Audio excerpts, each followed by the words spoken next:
Right, let's get onto this then. I thought this was not a too bad week this week. I enjoyed Friday's episode, particularly with Roy, now we've seen it. Can we just, before we start, I wanted to talk to you about this fake news report that ITV has put on their social media channels. You know, we were just talking earlier about the marketing campaign with the t-shirt. Is it marketing? Just raising awareness campaign. Marketing. And now Coronation Street have also put out a minute and a half fake news broadcast recorded by an actual ITN news. I'm guessing so. I mean, it wasn't Trevor McDonald, so I don't know. I don't know. It was a proper ITV bit of news, and it's just reporting on Weatherfield Capo of owner Royston Crover has been charged with the murder of Lord. I love that. I love all this. What did you think? I loved it too. I think it reminds me of the tram crash stuff. Yes, they did do that for the tram crash, didn't they? I don't think I realised this at the time, and I don't know how many people know that they did this now or have forgotten that they did this, but they did actually do a series of developing news, breaking there was news. one every night, wasn't there, for the 5 nights of the week that this was on. Yeah, did Trevor McDonald do it, or am I making that up? I don't remember. Well, no, it was, who's going to see that apart from Coronation Street fans? I don't know. Did they need to do it? Absolutely not. But they're clearly really, really pushing this as, please pay interest to our story. You said earlier, just as we finished watching, it's a shame they're doing this to a story that not as many people are excited by. I'm kind of upset for them because I have not seen anyone say anything positive about this story, and you were like, oh no, that's not true. But I challenge you to find somebody saying something good about this story. It's a funny one, isn't it? I think that people are just a bit... I don't think they're hating... No, that's not true. People will always hate things. I have seen this. But you said, you compared it to Stephen's storyline last year. And said I didn't. That, well, you said that the reaction, and you said that people seem to hate this storyline more than they did the Stephen. Is that right? We had... I think that between the pair of us, we kind of came to the conclusion that Stephen's story had more massive people that really, really hated it, but this one seems to have lots of people that kind of a bit down on it. I don't think as many people massively hate the story as hated Stephen's story. Right. But for a start, it's not been going on anywhere near as long. So, but I think that if you would take a poll, if you distilled the hatred down, there'd be a similar amount, but it was concentrated in a fewer people for Stephen, whereas I think generally this is going down really badly, which is bumming me out a bit because... I'm kind of not reading into it too much because I don't want it... Because I don't like reading people criticising stories that I'm actually quite into, but from the general gist I'm getting is that people are thinking that Roy's acting out of character too much, his naivety is bordering on the ridiculous and unbelievable. And also there's the whole thing about another innocent character being thrown into prison. Well, obviously there's always going to be the comparisons with Free the Weatherfield one. They can't escape that. They knew that was surely inevitable. Then you've got the people saying that Roy's would never act this way, and I totally disagree because he's been so pig-headed and unable to see that he's his own worst enemy. In so many examples of stories, big and small, throughout the years, he's always been like this. Coronation Street, he's been his own worst enemy very, very often. Yeah. He'll get himself in trouble rather than tell a lie or do something that's the socially more easy thing to do. So the fact he's acting a bit weird is totally in character. I don't understand why people think that. I mean, they're saying he's acting a bit stupid, but I think that he doesn't see it that way. People are saying that he should be more wary of people like, what was her name, Alice, it turned out to be today. And it's true that time and time again, there have... he's come up against people who've been trying to get at him or make fun of him or, ridicule him or whatever. But I think that his sense that I have done nothing wrong, therefore, the almost case closed there, isn't it? Is Roy's attitude. Everything's going to be okay because I've done nothing wrong. And yet you can say, well, evidence has proven time and time again that doesn't always work out that way. Ask Deirdre, ask Sally, ask, the list goes on. But I agree with you that there's nothing. I'm not really seeing anything from Roy in this story that's making me think, oh, no, he wouldn't do that. Maybe like 5% turned up the naivete and the weirdness. Yeah, for plot convenience. Maybe slightly exaggerated, but nothing so out of character. I'm thinking, that's not Roy. Roy wouldn't do that. And the final thing I want to say that people are not liking the story about is because they think that the story doesn't make any sense and it's ridiculous because Lauren's not even actually been proven to be dead. The police haven't got any evidence to go on to say that she's even been killed at all, let alone that Roy did it. I can kind of see where they're coming from that perspective to a certain extent, but like I said before about true crime, like not so much this country because I don't think we even have that many high profile murders, but especially in America because that's where most of the true crime stuff comes out of. There's so many cases of people being found guilty of a crime that there's no way they committed. There's so much evidence that they didn't do it. Well, there's also, it is possible to charge somebody with murder without there being a body, isn't there? Yes, we've established that previously, that in this country the law is such that if there's a reasonable suspicion that somebody has been killed, then you can still be charged with their murder. I don't know how much the police would be doing what they're doing. But I definitely think that if they were sure that she was dead, then Roy's the obvious suspect. And the other thing that I think people keep missing about what's going on is that the whole point of a trial is to find out if you did it. If only people that were obviously guilty went to trial, then no one would ever go to trial. Yeah. That's the whole point of a trial. To find out, like, to put somebody on trial to prove whether they are guilty or innocent. There is only circumstantial evidence surrounding Roy at the moment. But circumstantial evidence is actually a lot more powerful and compelling when it's in large amounts. People like try to dismiss circumstantial evidence all the time, but actually most evidence is circumstantial because you can only anything that is direct eyewitness testimony or evidence. I think it's been established that Dee Dee is a decent enough lawyer that she's going to be able to put up a good fight for him, and I'd like to think that the jurors, with the evidence that we currently have, wouldn't be able to acquit. Wouldn't be able to send him down with reasonable doubt. Yeah. I think you can clearly say I don't think he did it because I don't even know if a crime took place. But as to whether the police would just not even try to charge him or find him, arrest him, I don't think that's true. I think that they might very well do. There's still no motive either, though, is there? And I don't think that's even been attempted to be established. No, that's not true because they've got evidence that he gave her money and she was acting as an escort or sex worker, and I don't think that still to you me can't be so naive shaky. as to think that a sex worker is not vulnerable to her clients. No, I'm sure that they are, but yeah, I don't think there's enough yet. But we will see when this goes to trial.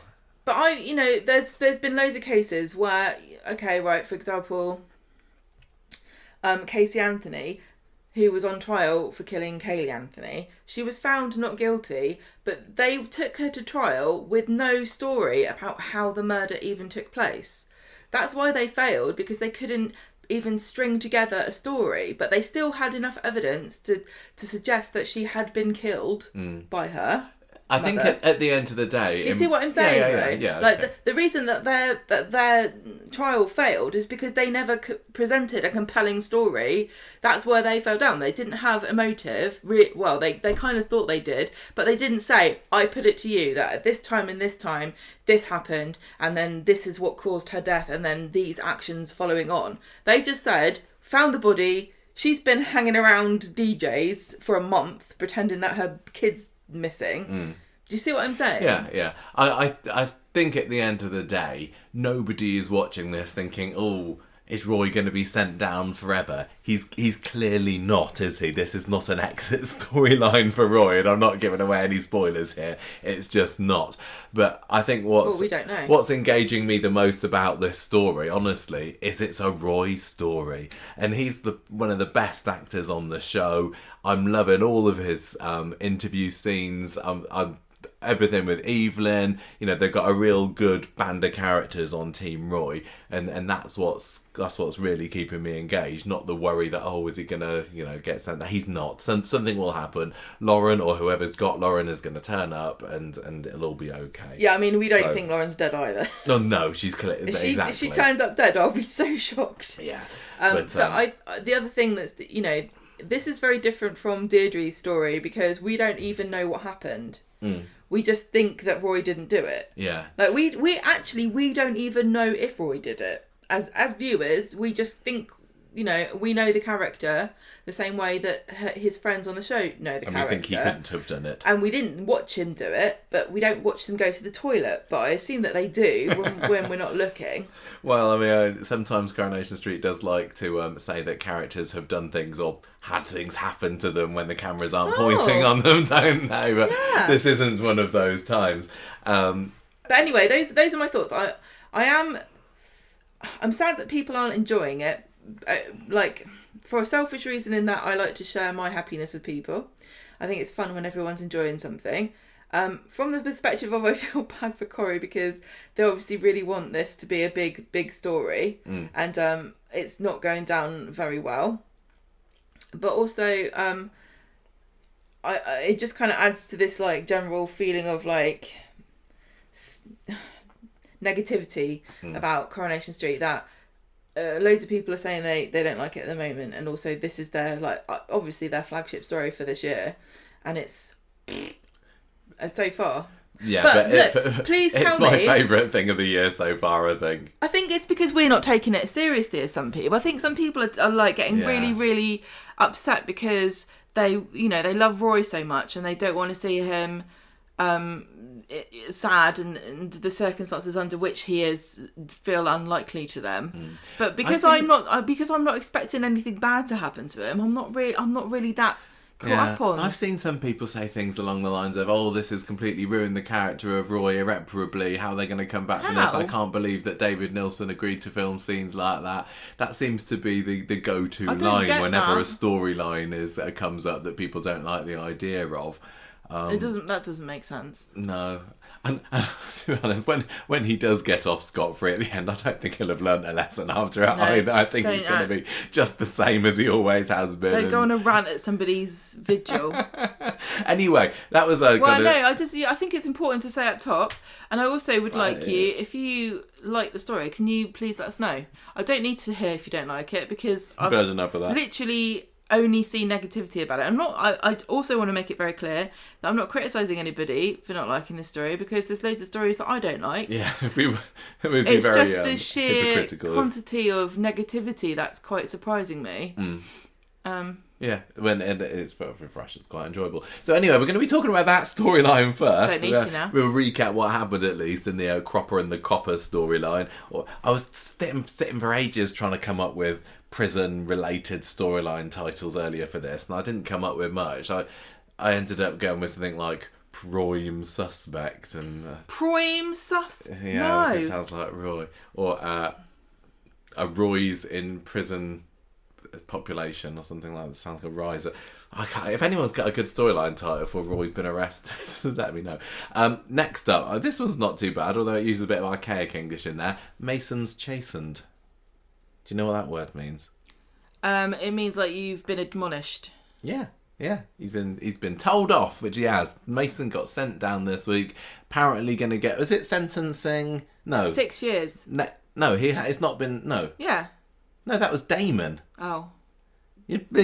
I'm so sorry that 3 separate court cases ongoing simultaneously have somewhat bamboozled my mind, and I guess that's another thing that people are perfectly correct to criticise the Roy storyline on, is that we've literally never stopped having crime all the time. Yeah.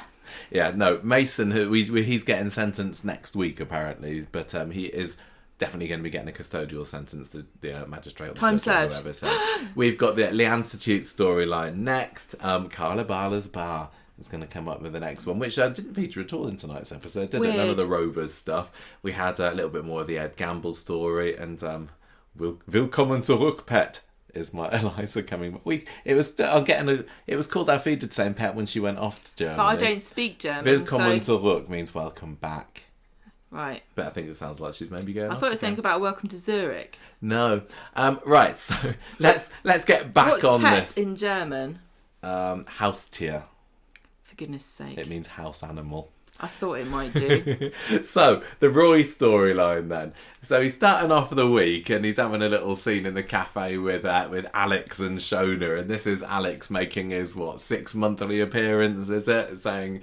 Roy's saying to him, you gonna carry on working here for me, even though all these people are on my case, and there's a lot of people hounding me at the moment, and is your job... Alex and Shona are like, no, we'll be fine. We'll keep on working here. Alex is doing a very good job at keeping his head down already, to be honest. So I think everything's going to be all right there. And off he goes to see him again at Christmas time, maybe. Meanwhile, we've also got Sam being involved in this story. Another reason for me to enjoy it. Sam is a bit concerned about how Roy's doing, but Nick clearly doesn't want him involved in it at the moment. Says, look, stay away from him for the time being. Best not get involved, eh? And Sam's like, oh, but I'll have to play a chess with him. So he goes round, he has a bit of a sneak around later for a game with Roy. And Roy's kind of there with Sam playing, thinking, why are you here?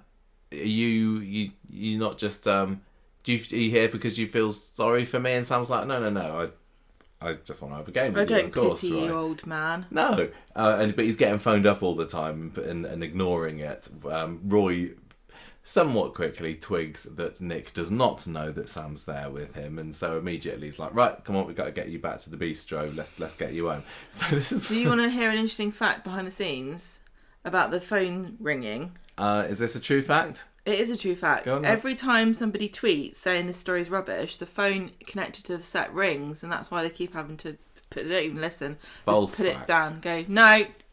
It's nothing we can do about it now. The story's already been written for a year in advance. You can't change a story that's about to happen on screen. You can't. Because it's probably already been filmed at the beginning of it. So this was the scene where Nick bundles Roy into a corner and is like, you stay away from my set. Well, he doesn't quite say that, but this didn't go down well with people, did it? Nope.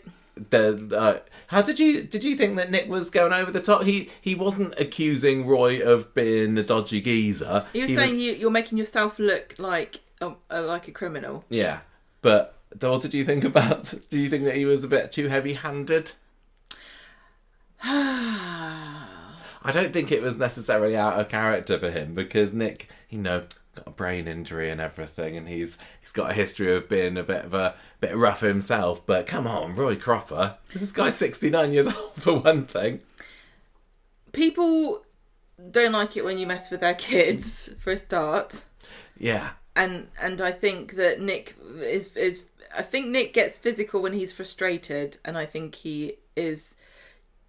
What one could argue, he's justifiably frustrated at also the idea that maybe Sam might get dragged into this. That's because, I think, yeah. didn't articulate this on screen, but it would have been helpful if he had. But then again, the thing about it is that not everybody has to have a really bloody great reason why they do something. I know it is soap and it's all written and everything's plotted out and stuff, but people just do stuff sometimes. Sam's already had quite a history with Weatherfield Police Station over the years, hasn't he? And well, it's not just that, it's people online going, oh, who's this kid then? Who's this weird kid? Is this kid part of the grooming gang? Do they send him in to kind of soften the girls up? Is he like the slaughterhouse goat that leads the animals through, and then the only one that escapes death at the end? Yeah. I don't want my kid being involved in that, so can you bloody leave him alone, please? Yeah. And if you rough him up to tell him that, there's loads of parents who would do that.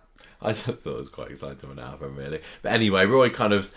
Well, I would say at the time it looked like he realised what he'd done, and then scuttled off. But he just kind of makes more and more mistakes as the week goes on. Do you blame Roy for having Sam round? Like, should he have noticed? Should he have realised this is probably not the wisest thing to do? Because I mean, I think maybe I'm just as naive as him. Did Nick say to Roy, "Don't let Sam come and play chess in your house"? Yeah, there are words to that effect. Well, then he should have sent him home. Hmm? What? Who sent who home? Before Sam came over, did Nick say to Roy, "Don't let Sam come over"? Oh, no, he didn't. Well then... I think, yeah, it is just a normal interaction. They've always played chess together. Yeah, and you can say, well, Roy should have realised that people are, calling him creepy cropper and having a kid round, but that's not weird. That's the sort of thing Roy this is would just do. the sort of thing that Roy does, and it's easy for us to say clearly it looks dodgy, and it probably does from an outsider's point of view. But for Roy, I don't blame him. I don't blame him at all for that. I don't see how people think Roy was acting out of character there. No. Anyway, so Wednesday we got more crank calls coming through to the cafe. Shona and Evelyn aren't even listening to them now. Just putting the phone down straight away. And Nina says, "Look, what if one of them's Lauren's mum?" Now this isn't. Prophetic. I wasn't even sure whether this was going to come of anything, because we talked about it briefly last week, didn't we? Because Roy was trying to get in touch with her. I can't remember whether we said, "Oh, I wonder if they'll bring her into it or not." But I thought this was a great little mystery on Wednesday, bringing this character into it. But before we get to that, we had all the stuff with Stu. Now, I didn't particularly need Why Stu. Is that in this one? Oh, because this was him. Comments. Yeah. All so right. he gets a brick to the head, doesn't he? It's about time. It's nice to have more characters drawn into this story, because it does still feel a little bit, it's only affecting a small handful of the people on the street. Like, what does Sally think about what's going on with Roy? Who knows? Well, what does Fizz think? Fizz was brought into the show as Roy's stepdaughter, or not stepdaughter, adoptive foster daughter, that's it, or whatever it was, and she's had nothing to do with it. And she's also been falsely accused of things. She has. You'd have thought that you she'd be able to find can't throw a stone on Coronation Street without finding someone who's either committed a crime or been accused of committing a crime. Yeah. But having Stu involved in it, whatever. It felt like it's slow. Credible to do. Basically, the story is that he realises that Roy's feeling a bit like he did when he was wrongly accused of murder, so he goes out trying to find some... Where's he going out for? He goes to find Lauren. He literally's like, someone's got to solve this case. Maybe she's at the precinct. Has anyone thought of looking at the precinct? Well, I think he had a kind of smart idea in that he thought, and again, you had to put this together yourself, I think, which is fine. But because he's been homeless, he is not scared or unprepared to speak to people who are also homeless and say, have you seen anything? I don't know why the police would be scared of homeless people and not ask them, have you seen anything? But, I think Stu thought he had a unique perspective that he could help the case with, right? Yeah. So it's like, have you heard what happened to Lauren? He goes into Scally's alley in the precinct, doesn't he? He's like, have you heard what's happened to Lauren? And then he winds up with a brick to the head. Maybe the guy was just showing him.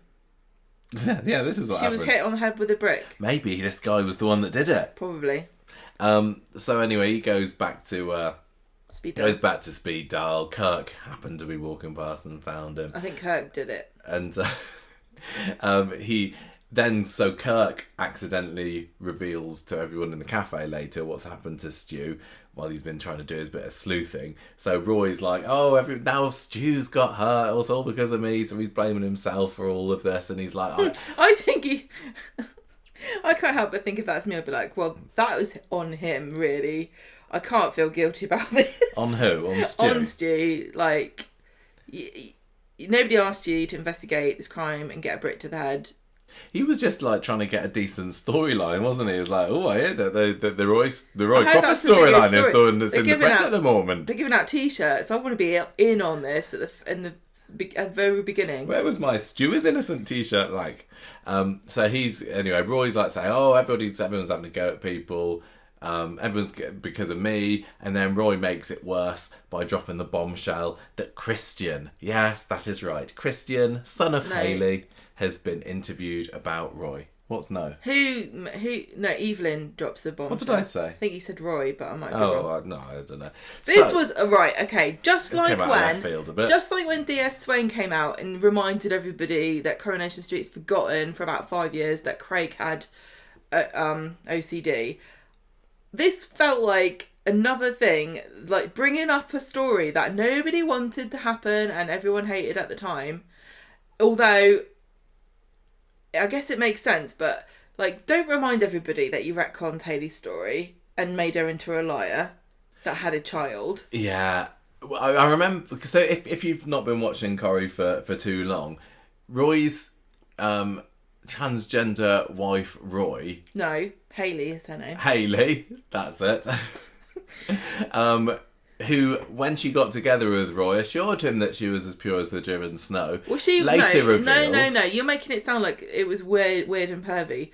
They were basically like innocently exploring love together and had never been with another person. Yeah, that was that's what I said. That's very different from saying I promise I'm pure. Don't be gross. No, but I think that those are the words that she said. But anyway. But okay, what? I'm just making sure that people understand. If you haven't watched the story, it was from that perspective. Not like Roy was going, I'm going to have to get the sheets out after just to check. But then later on, it was revealed that when she was, before her operation, she had fathered a child who grew up to be Christian, who didn't know anything about her. So then they had a story where she tracked him down. Didn't he work in a record shop or something? And basically it was a nasty piece of work. And when he found out that this woman who was claiming to be his auntie maybe was actually his dad, who was now a woman, I think he punched her in the face, if I remember him rightly.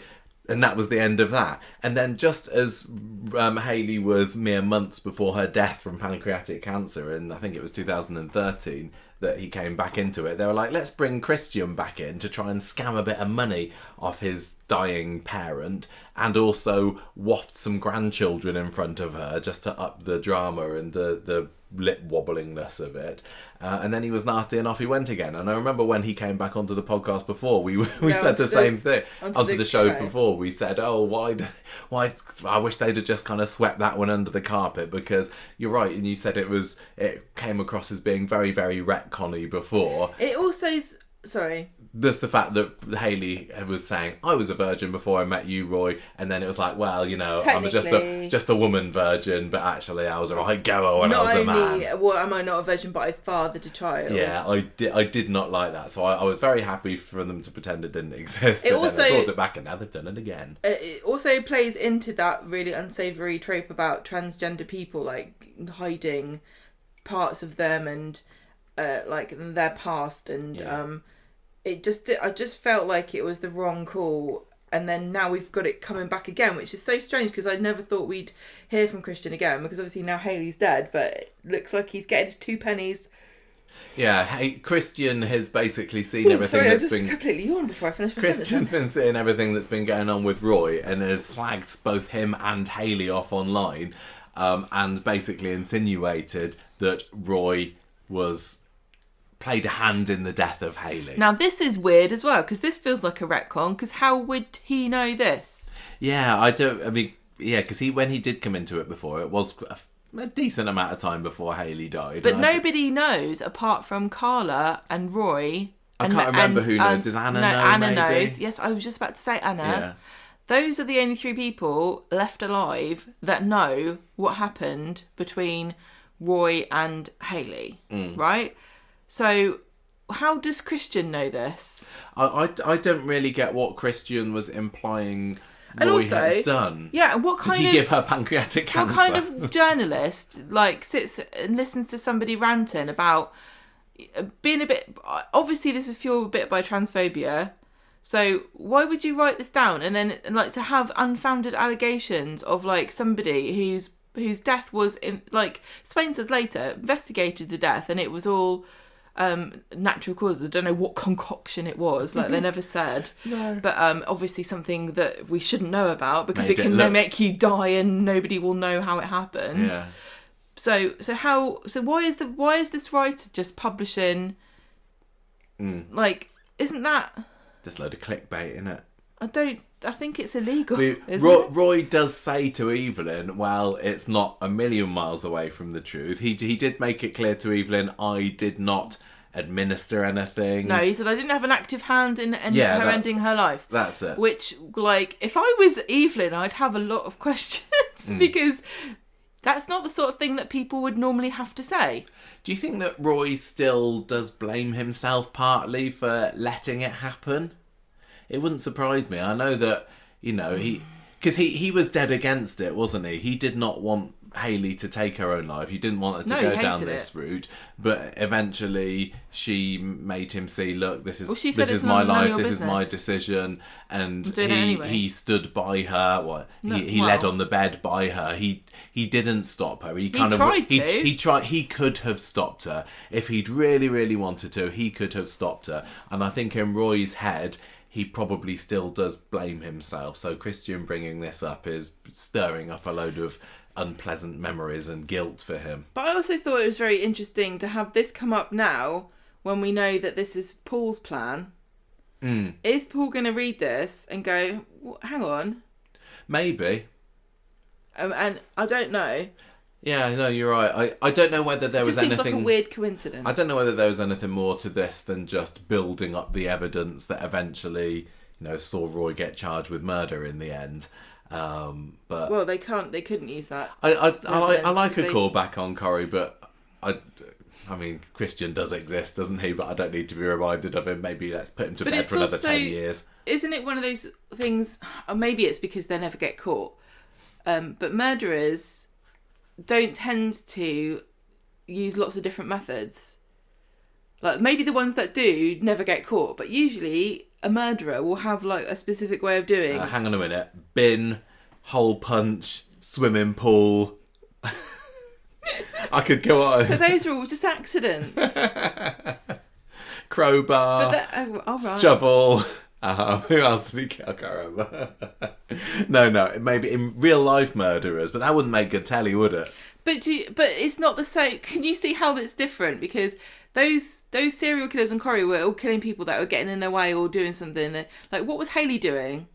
Roy's. If you're trying to say that Roy killed Hayley and Lauren, the motive and the method were so completely different in both. It just seems like a weird, like, doesn't make any sense. Like, how did one man end up in the two different circumstances under which he murdered two women for two different reasons in two different ways?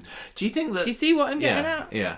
I know that Swain kind of dismissed the idea of him having to do anything being untoward about Hayley's death, but I do wonder whether there would be any scope in them investigating that further, just for the drama of it. There's nothing they can do now. But there's nothing they can do. There's no evidence they could find because she was... Is she cremated or buried? She's cremated. She's been scattered in... There's no evidence then, is there? There's nothing they can find in her... No, but Roy is such a truth teller that I think if he were pushed to it... Did you? I think he could say the same as he said to Evelyn, which is like, oh, there is a kernel of truth in what Christian has said. Oh God, and rather Evelyn's not really investigating that, Swain's going to latch right onto it and go, hang on a minute, what do you mean? I did not have an active hand in ending her life. Yeah, so... Well, what do you mean? I think if they want to build up evidence against him and show more of him saying the wrong thing, then that could be a path to go down. You can't use previous crimes to... Anything goes in Weatherfield, Gemma. Okay. They've got a different rule book there. Yep. Tell you who I want to come back, who I think that they should bring back to be on Team Roy, #bring back Wayne. This is the perfect opportunity. I don't know what he'd have to add to this, but, if the Weatherfield cops are looking for evidence of Roy being a bit of a dodgy fella in the past, they did. I can't remember what he was. Hayley went to prison for abducting Wayne, didn't she? Because she refused to apologise or admit that she did anything wrong. I think Roy ended up saying, look, I don't want to go to prison, fine, I'll hold my hands up to it. But Hayley's like, no, I took Wayne away from, what was that guy's name? She's got such sticky fingers. Her and Roy always kidnapping children. Who else did they kidnap? Well, they kidnapped patients. Oh, yeah. No, they didn't. They tried to buy her. So, yeah, that could be brought up if the police wanted more evidence against Roy's criminal past, but I would absolutely adore it if they brought back Wayne. It was called Adam Barlow, wasn't he? The actor that played him last time he was in it. I thought he was fantastic, and I just want there to be a nice face, because they're all nice. They are. I mean, Evelyn, Shona, Nina, they're all doing their best. We did neglect to mention, by the way, that Shona hasn't signed her name at the bottom of this. I told you Free that Roy earlier. Cropper. No, I know you told me, but I'm just bringing it up. Gemma noticed that.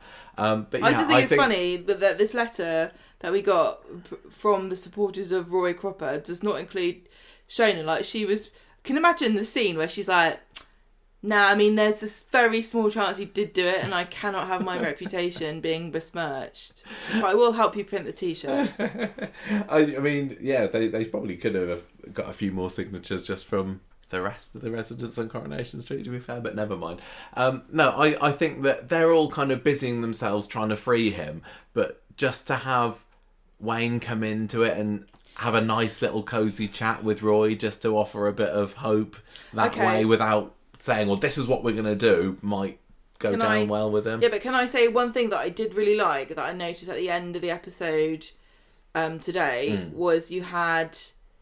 Who'd you have? It was Nina, Evelyn, Carla, Shona, and there was somebody else.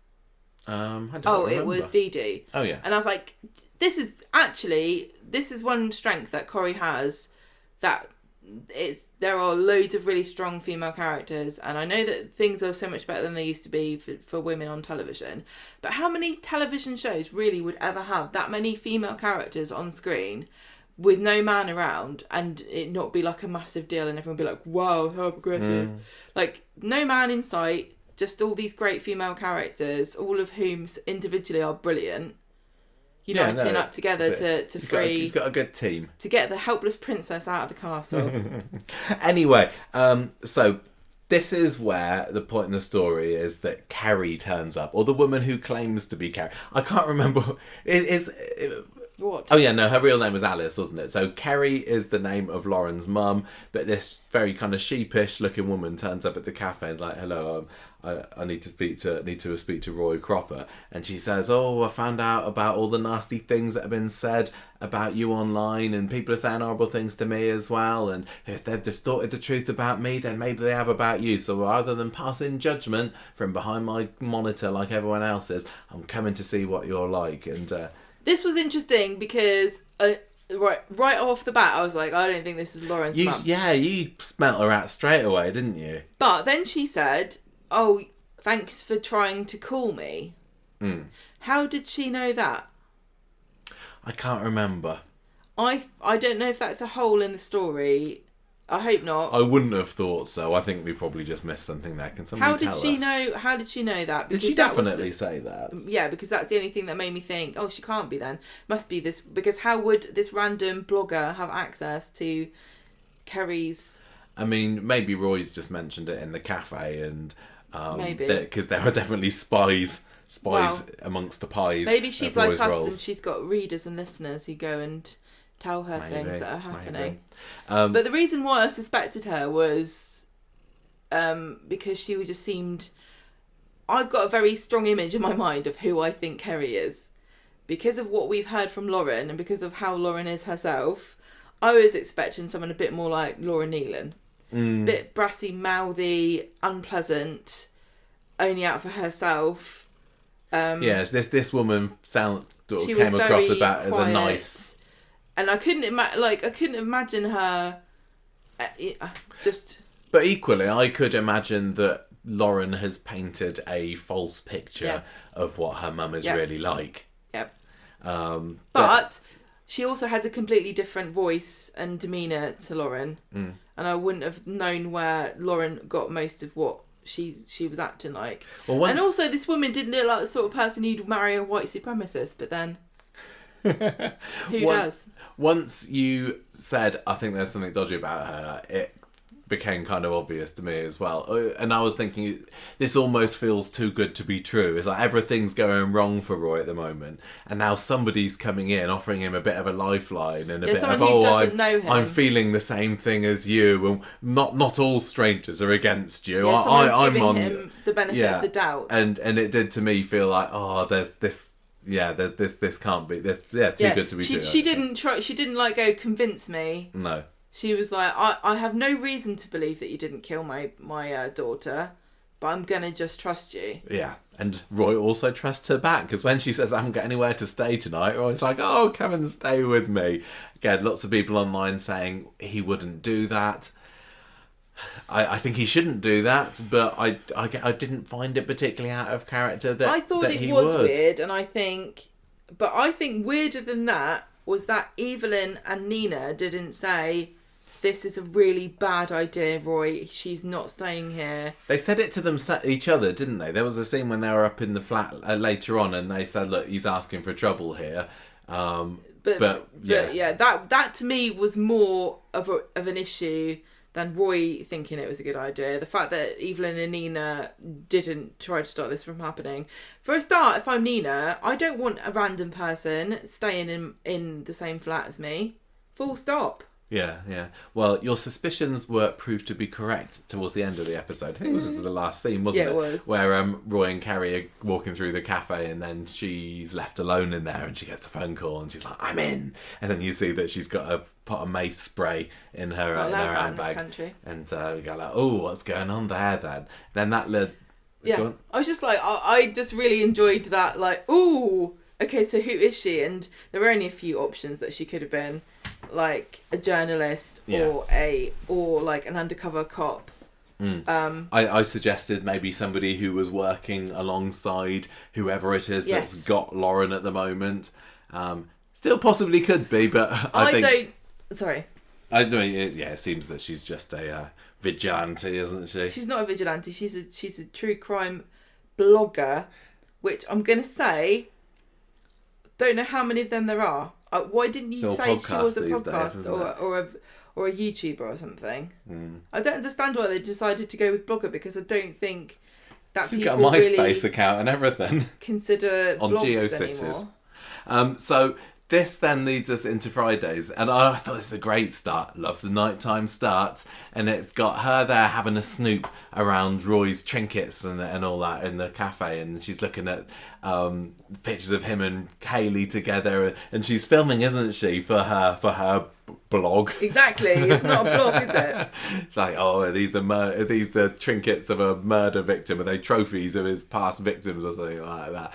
And then she hears a noise, goes and hides underneath the covers because she's sleeping on the sofa, and then Roy comes out and starts picking up and rearranging his ornaments. And we had to go back and rewatch this scene at the end, didn't we? Because it wasn't immediately obvious to us when we watched it the first time that he was sleepwalking. I don't even think on the second watch I could say he was sleepwalking. I would. But he's done it before. I don't really know what sleepwalking is then. I mean, it's not walking around with your arms in front of you like a zombie and your eyes closed, is it? Yeah, I don't... Yeah. Does anyone else remember the old Amiga game Sleepwalker that was released? Do you remember this? No, I don't know. This was released for Comic Relief in the, I'm going to say, early 90s. I don't know whether it was on the consoles as well, but it was a really clever idea for a game. I don't think anything's been done like it since. Basically, you play this dog, this anthropomorphic dog whose master is sleepwalking, and you've got to create a path for him to... is it like Lemmings?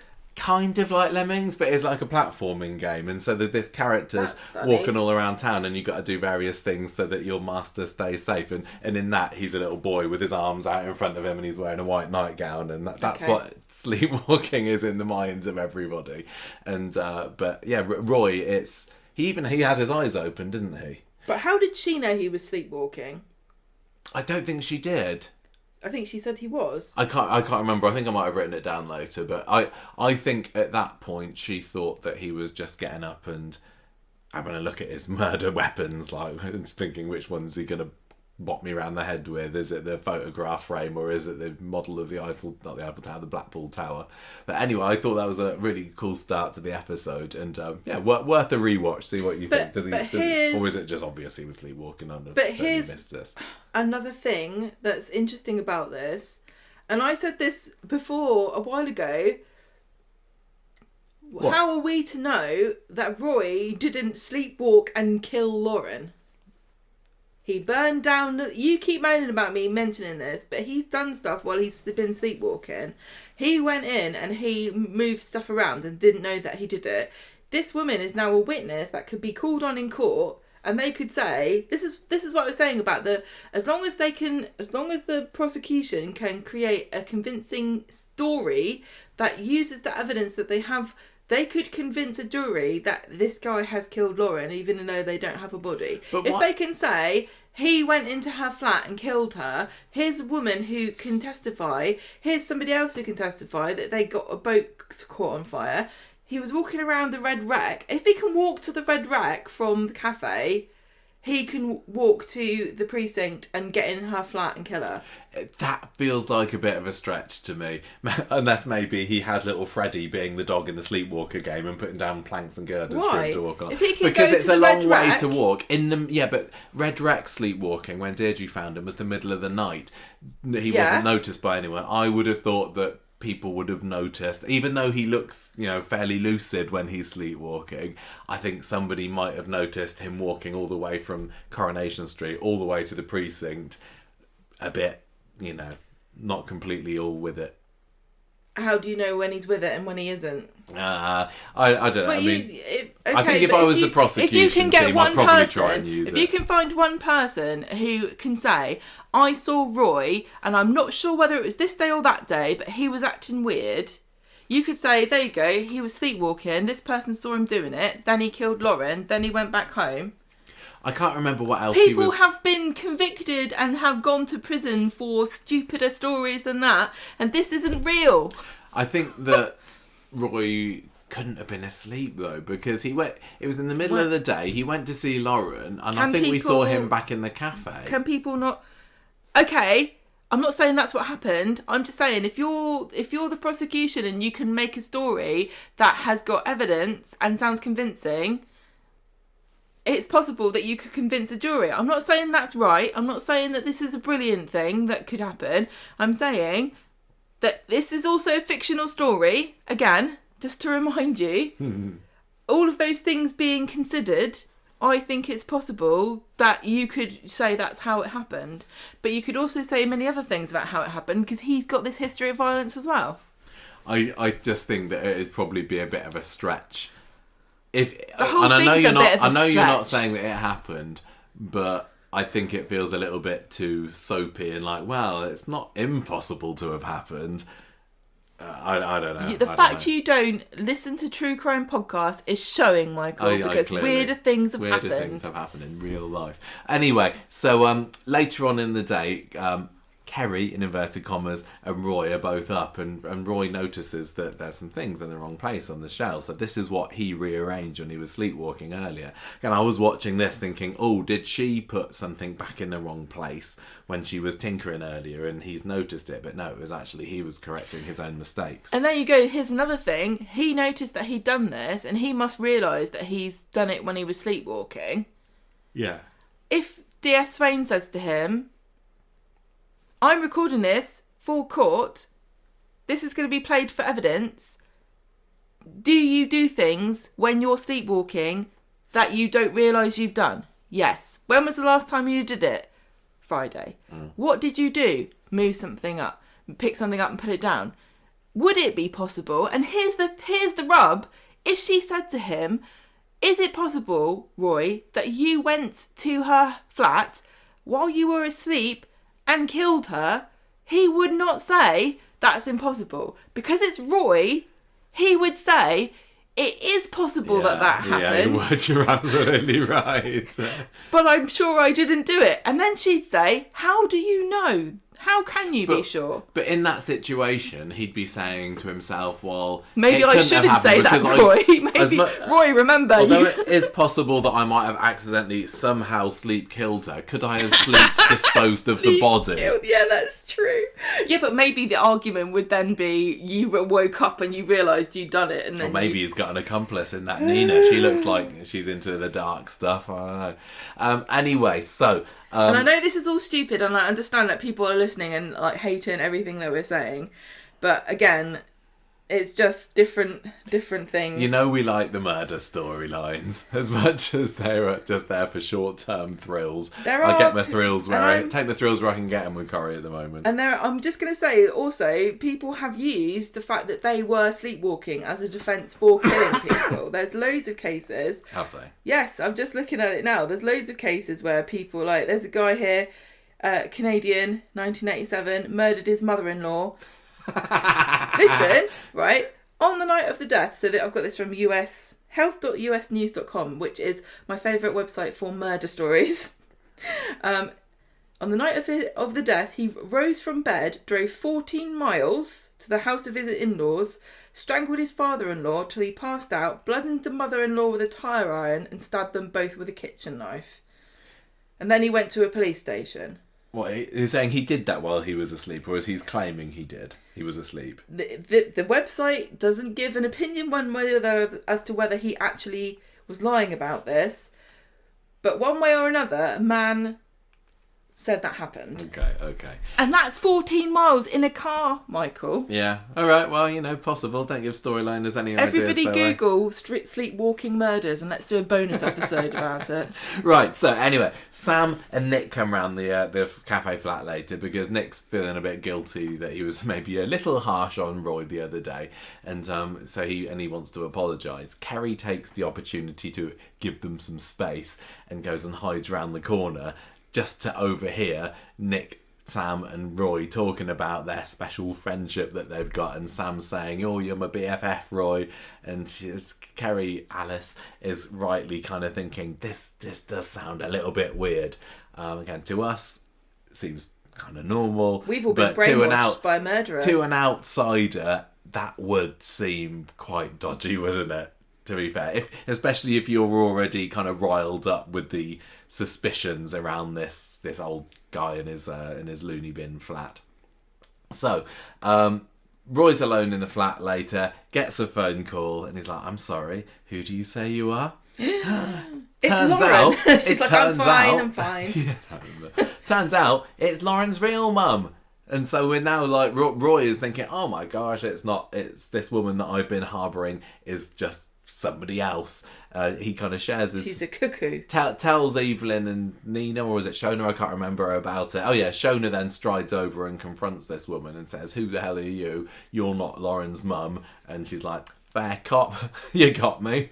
I did it because Roy's clearly some sicko, and I just want to protect other people from him, and I don't have any, no shame, whatever." Strides out. Now, the question with this that I had is, would it have been more effective telly if we had absolutely no suspicion given to us by Corrie about her being somebody else before this reveal came? Because as it was, Roy gets the phone call, and because we knew at this point this clearly can't be her mum, we think, oh, this must be the real mum. I think it would have been quite fun if we'd all perfectly believed that this woman had been Lauren's mum, and then that would have been a major twist if they hadn't had all this. Yeah. If they hadn't had the pepper spray scene, if they hadn't had the snooping scene first thing in Friday's episode. We interpreted it ourselves that she isn't Lauren's mum from what she said, but she still could have been Lauren's mum pretending to befriend Roy to try to find out what he did to her daughter. Yeah, no, I guess so. We leapt to a conclusion that there was no evidence for, just like the jury in Roy's case to be. Okay, so woman goes, and then #Team Roy have tracked her down later and seen all her posts about him, including the video of him sleepwalking, dropping him in it about Sam, saying he's a crazy weirdo that's got a 13-year-old boy as his best friend. Suggested #Team Roy that they stop showing Roy all the things on the internet about him and get rid of their Google alerts. They didn't really look very hard to find this woman. They've obviously got him like as like a trigger word on every single social media they're on. Like, oh yeah, so we're following her. And somebody says hashtags creepy cropper and then like, get a little ding. They get a ping. So Roy's with Evelyn in the flat later and he is totally mad about this woman, and Evelyn again also sharing in his fury, and he's like, look, I just wanted to be believed by her. I wanted to believe her, but clearly my judgment has gone awry.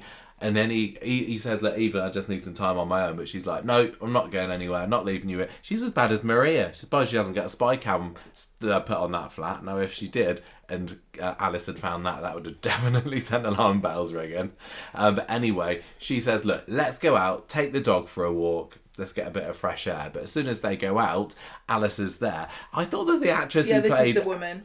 I thought the actress who played Alice was really, really good. I was going to say this. She was vile, and when she was filming Roy here, she had this really nasty smirk about her, like saying, "Oh, here he is." She was all self-satisfied, and the fact that she could do that, and she was pretty believable.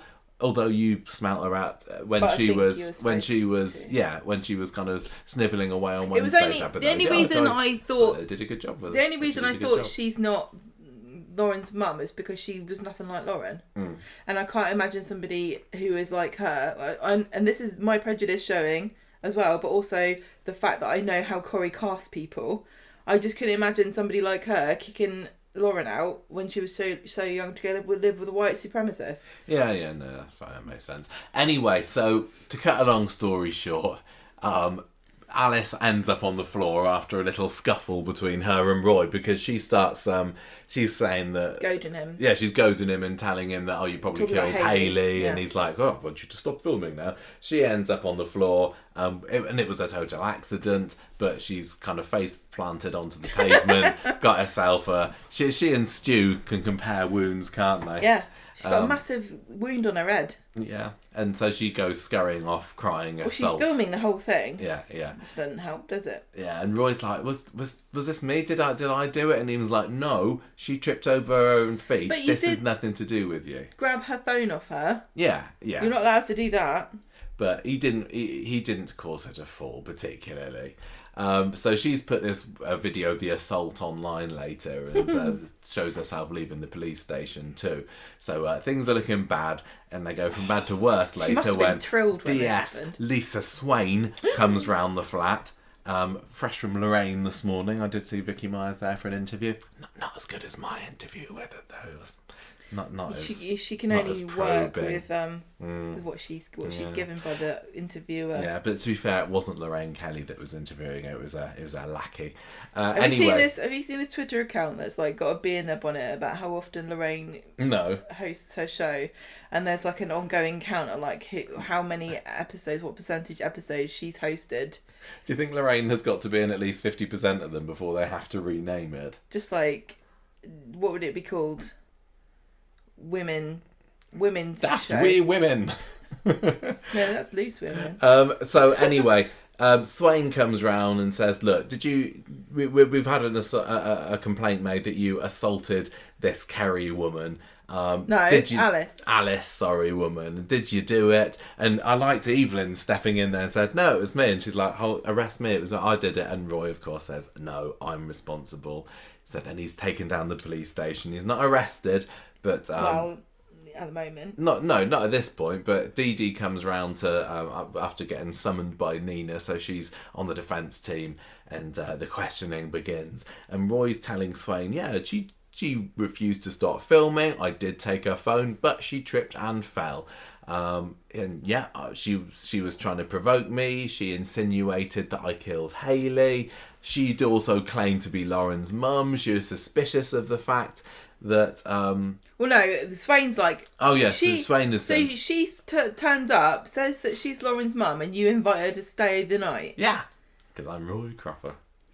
Yeah, it does sound stupid when you say it like that. But he's like, he just gives the facts, and she basically then... She makes him confirm that he was really mad at her. and then almost she's as mad as he was at almost Gary. as mad as he was at Gary that time that he whacked him with a cricket bat. Although I think that Gary was trying to break into the cafe when that happened, so It's one still doing something to you don't want him to do. Yeah. So she's like, well, yeah, you basically you got a history of violent assault, haven't you, Mr. Cropper?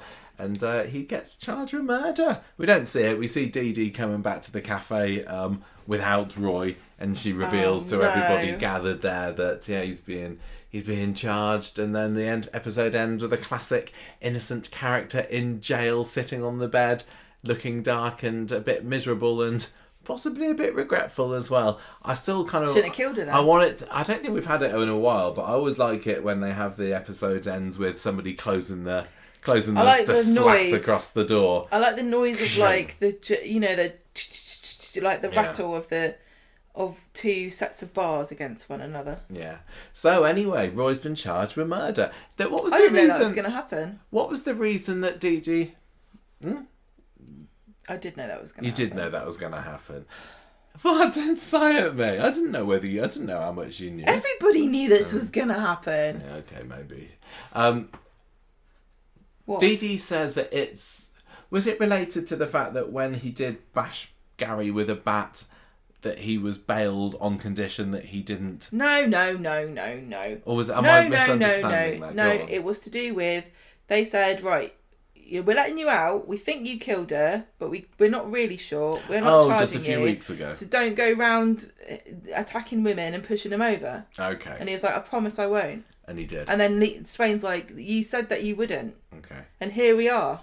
I kind of think that at this point maybe Craig should be stepping in and saying... To say what? I wish people wouldn't... I don't think he did it. So what sway do you think he's got? And also, do we really want a world where police officers can go, oh, it's all right, I know him. And all the police officers go, oh, okay then. Yeah, okay, fair enough. What else do we got? I just think sometimes people are saying stuff like that. I've seen people say that as well. Like, oh, Craig should say. Like, that's not how it works. And if it does work like that, it bloody shouldn't. Yeah, character witness, another police officer. Well, this kind of is why Craig shouldn't be involved with cases with his neighbours. I know. And yeah, that is all he seems to be involved in. That is maybe silly. Yeah. So what do you think is going to happen? Are you expecting Roy to be sent down? Are we going to... he's got the plea hearing. There's a hearing on Monday, according to the ITN news report. Yeah. The fake one. He's going to clearly plead not guilty, isn't he? Which means that he's going to be held in custody until the trial date. Yes. So are we going to see a prison story for Roy? I don't know. Is he going to be banged up in a cell with Damon? Oh, God, we know that's not going to happen. Yeah, as it has been confirmed that Damon's there, clearly not. I've kind of be a little bit morbidly curious of seeing Roy in a prison storyline, just because we haven't had a character quite like him be locked up in Coronation Street before. Do you know what would have been brilliant, and they can't do this now, if he had gone and had, like you say, a cellmate, and it was Spider... who was being an undercover police officer trying to get out of Roy whether he did kill Lauren or not. That would have been good. You never know. This cover's been blown now, isn't it? Yeah. Although Roy, does Roy remember? Don't know. I don't know how it would work, but just chucking Roy in a prison cell with pretty much anyone else that's going to be in there. It's like a classic Odd Couple situation, isn't it? It's a sitcom waiting to happen. It's like Bert and Ernie. I don't know, but I don't know why, but I just get the feeling that we're not going to see him in prison. Maybe it's just partly because David Nielsen has been working his fingers to the bone recently, and they'll probably chuck him in there and then say, right, you can have a little bit of time off before the trial happens. Do you want to go to Tenerife or not? Yeah, but I don't know. I'd maybe be interested in seeing it, but it's probably too miserable. Fairly sure that this is going to be a trial. Yeah. Like, there's got to be at least a week of trial. If they're bigging this story up to be as... Although, I mean, Toyah's trial only lasted, an episode, maybe 2 last year, didn't it? Or, sorry, the year before. But, yeah, I mean, I guess we're still going to be months away from But it's annoying because I want it to happen now. I want to see what happens. But you know, if they do it too quickly, everyone will be like, oh, it's not realistic, it's too fast. Yeah. But, you know, realistically, it would like take over a year. And we don't want that to happen. Yeah, no, it's not going to be that long. Anyway, I think we've kind of gone over this as much as we need to at this point. It's the story of the week. It's the story of the year. So far for me it is. No, I mean, well, it is. Whether you like it or not. This is the story that Corrie are making. Yeah, this is their attempt at a story for the year, isn't it? This is the story they've pushed the hardest of any story I remember since we started doing the podcast. I don't know whether I'd go that far, but the fact that they are doing this, send out the t-shirts to the influencers, make a little ITV video, they're certainly trying to get it into the hearts and minds of the nation more than they have done with the others. But maybe with other stories that have happened since we started the podcast, more people have been watching the show, so it's not needed that little extra boost from Corrie, is it? How cynical of you. So from one trial to another then, Mason's chastened, Gemma. Do you want to... It's just a trial to watch. Now... Oh, harsh. Now, hang on. But people like this one more than they like Roy's story. Well, people just are loving the bullying storyline, and probably if you were to take a straw poll among Corrie watchers of what is the best story or the most engaging, compelling storyline of 2024, this one would probably win it, especially if you were to ask the young uns on TikTok. I know, but I don't... Yeah, comparing one story to another, kind of pointless, but this story does feel very much like the same thing happens week after week. You know, Dylan's supposed to be telling everybody what's happened, and then he decides he's going to, or he decides he doesn't. And meanwhile, Liam's struggling, and Gary and Maria are hovering over him, and Maria is just in a continual state of panic. And has this not been happening for a month or more? It feels, at this point? Yeah, maybe. I mean, I guess the Masons side of this is pretty much over now. I know that the sentencing is supposed to be happening next week.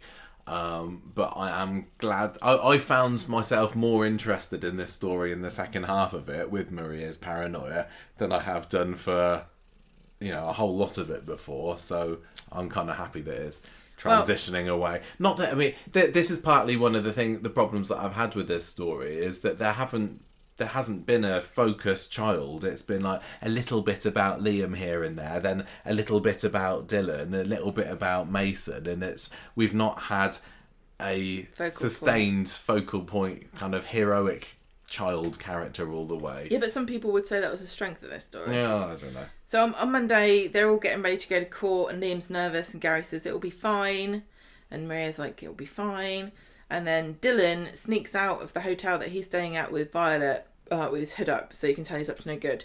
And Violet's like, oh no, where's he gone? And she goes to number 11, I can't find him, he's done a bunk. Meanwhile, no, sorry, not Liam. Dylan's done a bunk. Gary takes Liam to the bistro to have a nice breakfast, but they don't eat any of it, which was a travesty. Then Sean and Violet come in, all flutter because Dylan's gone. And Arlene says, oh, I saw him with Mason the other day. And they all start panicking and going to look. And Liam, while everyone's gone off to look for Dylan, goes off himself to find him. Just finds him in the street. That's lucky. And Dylan says, I'm disappearing. If I give evidence, Mason says I'm dead. And Liam says, well, they're both like panicking about like what's going to happen. Mason's brothers are going to come after us as well. And then when Gary goes back to the bistro, Liam's gone and he rushes out again. Then Nick's there saying, oh yeah, I saw him go. Yeah. Like he's mega concerned about what's going on with his own son at the moment and going to play a chess game with the local suspected murderer, but he doesn't mind about little Liam just wandering off on his own. Maria and Sam's got a good brain in his head. He knows what he's doing. Poor little Liam, he just permanently looks like a deer trapped in the headlights, doesn't he? He does need his mum by his side, I think. Aww. Maria looks on her phone to see that the boys aren't at the house, and she tells Gary this and pretends that it's because she's just come from there. They phone the police, and the boys are around the back of the factory, and Liam says, "We've got to go to court to give evidence, or Mason will keep getting away with this." Dylan wasn't doing a very good job of running away, was he? I don't know how long's supposed to have passed time-wise since he did a bunk earlier, but he's just hanging around the place where he's going to be found. He ran away from the hotel, which is in town, and ended up back where his dad lives. Did he have to go and sneak to get some things from this bag or something? I don't know. He's rubbish at and running they get away. Seen by Kirk as well, don't they? Who's got the... Kirk comes along. Says, "Do my brown shoes go with this black suit?" And then they go to the flat, and Sean says to Dylan, "Has Mason been threatening you?" Dylan says no. No, they don't go to the flat. All the grown-ups are in the flat, aren't they? Well, the boys come to the flat. Oh yeah, that's right. Liam's They're able like, to twist his arm here. and say, "Look, don't run away. We're here, we did it." That's yeah, what I think you've cut out the whole section about Kirk. I did. I don't know how Kirk managed. Kirk's just, I think they just think, well, the game's got up to now. involve him somehow. Kirk's He is found Maria's us. brother, I know, but after I think all. they realise that because Kirk's seen them, they can't run away now. Maybe. So anyway, Sean's like, "Dylan, you're doing the right thing. I'm proud of you." As they're getting ready to leave, one of Mason's lackeys comes up and basically threatens him and says, "I'm going to stab you and your mum. And your dad. And your dad and everybody." And if you've dropped Mason in court, so don't say anything. Dylan looks nervous, gets in the car. Then they have the court scenes, and I didn't understand the reason why you're on a video screen giving your evidence because you're intimidated, and then you sit behind the guy that you're scared of. I know. But it maybe... Didn't quite make sense, did it? Maybe that makes sense to them. So he's like, yeah. Liam's like, yeah. Mason said he'd get me with a knife. Dylan hid it. Mason's... Then they have this defence guy who's like a bit smarmy and annoying and tries to make everybody question, doubt what they're saying. Then Dylan takes the stand and he says, "I never saw the knife." And then it's like, "Are you sure? Because the story has changed." He's like, "No, I never did see the knife." And then he says, "Didn't you promise to tell the truth?" And then Liam gets up and storms out, followed by Maria. And then Dylan says, "Oh, no, I did see the knife. I've just had an attack of conscience." Yeah, poor Sean in this. He Sean's was like, "Oh my sitting God." to the side, wasn't he, all the way through going, "Come on, are you saying that?" And the judge is like, "Shut up, you're not allowed to talk Sean. to him." Shut up, Sean. So Mason, at the end of all this, Mason stands up and they say, "You're naughty, you did do it. We're going to tell you how long you're going to be in prison. It's your second offence. You are going to get slammed in the clinker, clank, clank." And then at night, Maria and Liam, this really annoyed me. They're watching this movie and it's not even finished. Maria's like, "Oh, what a surprise. The superhero saves the day." Just turns it off. Like, it's not finished. That's not ever the end of a movie. Like, you don't end a superhero movie in the last second with, like, Captain America just, like, I don't know, blowing the head off. I can't even think of the Green Goblin, not even the right universe. But you know what I mean? That's not how a movie ends. Like, what a surprise. I know. And when Liam said it's about the journey. And then Gary comes in and goes, "Oh, was the film finished?" No, it hasn't finished. Maria just turned it off because she realised that she knew the ending. God, what a cow. No wonder Liam's a nervous wreck. He can't do anything. And then she says to Gary, "I'm going to go sleep on the floor again." Well, this poor child needs his privacy. He is a growing boy of a certain age. Don't be in his room all the time, and especially then don't complain when he's in the bathroom for a long amount of time. I don't think that Maria should go along to Roy's trial, because when he gets found not guilty, she'll be like, "Oh, what a surprise. The innocent character gets found not guilty. Who'd have thought it?" How everyone else is celebrating and Maria's like, "How predictable." I knew this would happen. Don't even bother finishing the trial. Yeah. Anyway, on Wednesday... Sean's begging Violet not to take Dylan back to London because Mason's been vanquished. And Violet says, "What was that? Can you hear the tone of Gemma's voice that she's not as into this story as she is with the Roy one?" I've run out of energy. So she's like, "I cannot risk him going down the wrong path." because then Maria will be like, oh, what a surprise. Dylan the bully's turned out to be Dylan the criminal. So Sean gives Dylan a hug. A really great performance again from Anthony Cotton here. Anthony Cotton has been brilliant all the way through this story. Even if you don't like Sean as a character. As soon as it's over, people are going to go back to Anthony Cotton criticising again. Anthony Cotton, not really. Well, he's good. And when they give him something like this, he's good. This story has shown he can do it, which we've said all along. And also, again, talking about bringing up storylines that should never be brought up again, Sean never mentioned that you were homeless. He's mentioned it recently. I think they should just pretend that didn't happen, because that was stupid as well. Anyway, Dylan and Violet go to the tram shop. The tram shop. Like, we need to get a tram to London. They're like, you can buy this one for Tell you what, if there was a tram shop, £1 Roy Cropper would be all over that, wouldn't he? He wouldn't have ever got himself in trouble for murdering that girl then, would he? Because he'd have a proper hobby. Dylan puts his bag and his foot down. He says, I'm staying here. So they go back to number 11 because he can stay here and do his GCSEs. So all of the schools that rearranged him having to move to London are like, brilliant. Don't worry about us. Yeah, don't worry. I'm just putting your name on your tray and all your exercise books. Well, that was a waste of time. What a waste of time. So, Violet's gone back to London and she's that's like, bye. I'm assuming now that is the last we've seen of Violet. Are you? I couldn't tell you what they're doing on the show sometimes.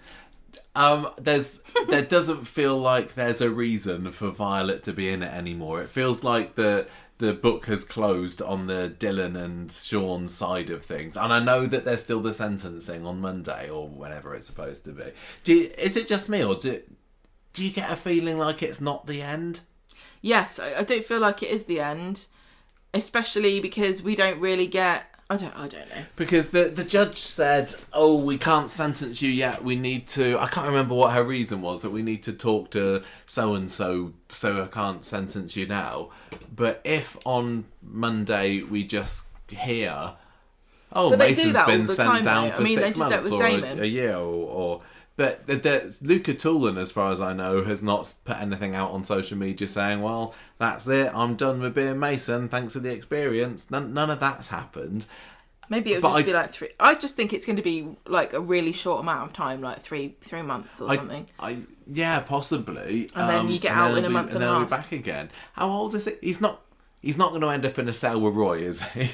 Oh, imagine him bullying Roy. Oh my God. Or maybe he could be friends.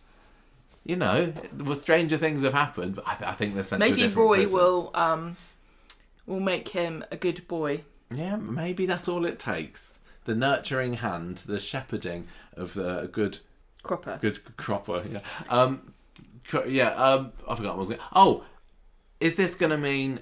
And I know he's been suspended at the moment, he's just on a little break, but could Daniel end up teaching Mason at some point? Yeah, I think I saw somebody suggesting this. Seems quite convenient that just as Daniel is become the local English teacher for wayward children, that we're suddenly getting every kid on the street being sent to prison left, right and centre. Anyway. Do you think he thinks of himself as Michelle Pfeiffer? Absolutely. I will miss Mason if he's gone, but I don't know, I just get the feeling that it's not quite over yet. On Friday, Liam's like, I want to go back to school next week. No child's ever said this. Maria's like, I don't know. And Gary says, don't worry, I'll talk to Maria. Then he says, you need to let Liam go back to school. And Maria says, no, not till I'm ready. And then she kind of uses the he's not your son card on Gary. Gary's really upset about it. Liam goes to the cinema and Maria lets him. And then we get Sarah and Gary have these series of scenes because... Well, Sarah's kind of on edge this episode, isn't she? Because it's Damon's sentencing, and we got a scene earlier on in the episode in the lawyer's office where Adam's also kind of like a bit quivery about is he gonna be out to kick my ass sooner than I think, and you also see Sarah kind of worried that what's going to happen. So yeah, she needs somebody to open up to a little bit, and just so happens to bump into Gary on the street. He tells her that Liam has been looking up suicide on the internet and she's really horrified, so they go up to the flat to talk about their mutual worries. I don't know how much to really say about this because, I mean, they talk about it. Maria's watching them on the spy camera. Sarah's telling Gary she feels you should say what you feel up to Maria. And then she gets a call from Dee Dee. Sarah does that Damon's got 6 years. They have a hug.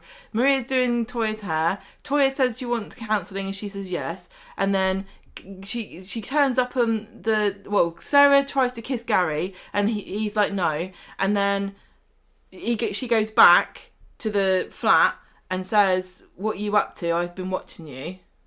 What's wrong with all this? What you did a quick. I found that did you not find this kind of a little bit fun to watch? I know, I'm just confused because there's a bit of Bat Evelyn in here and Roy. Oh, I put the wrong notes in there somewhere, have I? No, I thought I enjoyed this as much as I didn't particularly enjoy seeing having Sarah and Gary as a couple, and it felt like I was the only Corrie viewer on the planet that didn't really ship them as a couple back in the day. I thought that having them opening up to each other, then Maria having a bit of a spy on them, I was like, oh, this is great. What's she going to overhear them saying? I didn't think it was good or bad. I just thought I could summarise it faster. Okay. Gary's shocked when she comes back. Maria comes back and says, I know that Sarah was here earlier and that she spoke to her because I've been spying on everybody. And she says, I kind of understand what you were saying and I blame myself for shutting you out. I do trust you, but I feel scared and you're a great dad to Liam and he says I love you. And then she mentions that there's a video uploaded to the cloud and she obviously didn't see Sarah tried to kiss him and she is obviously going to find it at a later date. Well, she kind of says, he says, oh, I'm glad you didn't see it all because I was just doing some embarrassing dad dancing or something. And she's like, oh, well, I didn't see it, but it has been uploaded to the cloud. And he's like, uh-oh, what? So I guess that he doesn't have access to the cloud. She doesn't have a particular reason to look unless she'll get one next week, don't worry. Unless she just wants to make fun of his bad dancing. Or, I mean, she's so paranoid about everything at the moment that maybe she is going to start to get suspicious, and rightly so. But I was expecting her to walk in on them giving a hug. Him giving her a hug when she was upset, Sarah, but that never happened. Has he done anything wrong? You know, he rebuffed Sarah Lou's advances. Is there anything that Gary's done that Maria could really say, right, this is over between us, you've been unfaithful? Not telling her what happened. Yeah, I suppose, yeah. Which he didn't do because he didn't think it was a big deal because he told Sarah he wasn't interested. Yeah, you're right. She could definitely take the angle of you should have told me, even if it was nothing. You've not told me everything, because if she's being paranoid, she needs to know the whole truth at the moment. So maybe she's going to go off on Sarah if it comes out, because it presumably will. I am enjoying seeing Maria being paranoid and a bit obsessive about this at the moment, and she has been in the past. This isn't completely out of character for her, is it? Do you remember when she got a bit crazy stalkerish over Tyrone, for example? She's had bouts of nuttishness in the past. Can't say that. So, yeah. Who was it that was it Cass? No, who was the one that was Kate's soldier girl? Kaz. Well, she was involved with Maria. Did she spy on Maria? Yeah, she was spying on Maria at one point. And then she pretended to be dead? Yeah. Oh, classic. Yeah. She's got her own back. Maybe that's what Lauren's been doing. Yeah. You don't know. So, yeah, I'm finding it's in character. Samia Gadi has been fantastic with this. I feel bad for Gary because he's just trying to be the best dad he can be, but his poor wife is having a bit of an episode. I think it's good stuff, and I very much enjoyed seeing Maria having scenes with our Toyah as well. Toyah getting it out of dipping her foot out of the Institute story to get involved with this one. Nice. Those two did used to be friends, and it kind of got ruined a little bit when Maria slept with Toyah's boyfriend. But this is the kind of friendship and relationship that would naturally happen in real life, and it'd be nice to see more of it. Had a friend who is not related to her for years. No. What do you mean? Like What do you just think any I old mean? friend? I don't know. Nobody's got any friends, have they? But they. I mean, it's the same with Fizz. Like Toyah and Fizz and Maria have Yeah, been they used to in the be show. really They good. used to be Yeah. really close. They've been in the show for 20 years. Just imagine if that had been a 20-year-long friendship. It would have been fantastic. So, yeah, more of that, please. I very much enjoyed it. But I'm getting vibes, Gemma, that you're not feeling too much like you wanted to talk about this storyline. So I'm happy to move on. Did you enjoy the Institute story? Have we got more to say about this one this week? Yeah, but look, I also think I'm worried about this because I don't take this seriously at all, and I'm worried that they're going to pull the rug out from under us, and then like in 2 weeks' time, it's going to be like this is actually an issue story, and people have been in cults, and it is not funny. And we were being serious all along, and you guys didn't take it seriously, and you're awful and terrible people. Because we're always getting in trouble on the show for laughing about terrible things that happen, but none of this is real. So that's my defence, that I can be light-hearted about some of these things. Yes, they do happen in real life to some real people, and we can be serious about some issues. But I really don't want this to turn out to be an issue story. But we were saying, I don't think it will. We were saying also that like, what Rowan's saying is surprisingly plausible, but it also sounds cheesy. So I'll take my hat off to Corrie for actually making something that simultaneously sounds like slightly plausible, but equally sounds completely stupid at the same time. Well, they've been justifying it mostly through Simon, I think, on the show as well. Him saying, "Oh, it's just a metaphor. I know it's not. Yes. I'm not taking this as gospel, everything that Rowan's saying, but your brain is a bit like a computer, isn't it?" And Toyah later in the week says, look, that's a massive oversimplification of how humans work. But I think everybody needs to watch June. it's I think that what Rowan's use of metaphors to I just love explain how your brain works a little bit, it definitely sounds like something that could make sense. I am just shocked that Leanne has the vocabulary to understand how to defrag her own hard drive. Well, that was. I think that was just Toyah being a bit of a. No, I know, making but a bit of a joke. I'm surprised that she. Do you know what I mean? Like, I don't think Leanne's like that into computers that she could follow half of what's being said. Maybe that's why she's being suckered into it, because she doesn't realise this is just recycled computer lingo that's being used. Nick, my problem is I've lost my Wi-Fi password. Oh, I made a good joke to you earlier this week, didn't I? I said that Rowan is clearing Leanne's cache, and somebody's got to make that clearing I out think that cache. might be better than Leanne's to cheat. Just for it clearing the cache. Clearing the cache. No, I think that as a viewer, all of this techno babble is sounding completely ridiculous, but I'm just finding it funny. I wonder if I used Rowan's techniques, would it make me happy? Well, it seems to have done a job on Leanne, and she can be a right Mardy Moo sometimes, but she's having a lovely time this week. Now that's you can sometimes be a bit on the cranky side, admit More it. similar to Leanne than I want to ever admit. I think you are. But I'm getting all this for free. It cost her 400 quid. Now, we were also talking as well, weren't we, about cults, and some people might argue, not me because I don't want to get sued, that Scientology might be considered to be a cult by some people, not me. But you said, like, how can people really believe some of this stuff? It doesn't make any sense. Like, how do you get yourself into a situation where you believe what's going on? And I said to you that with Scientology, some people who have left that religion still use the techniques that they learned and the information that they were taught on Scientology courses for their lives, their everyday lives, and they still say that it's really good and it helps them. Yeah.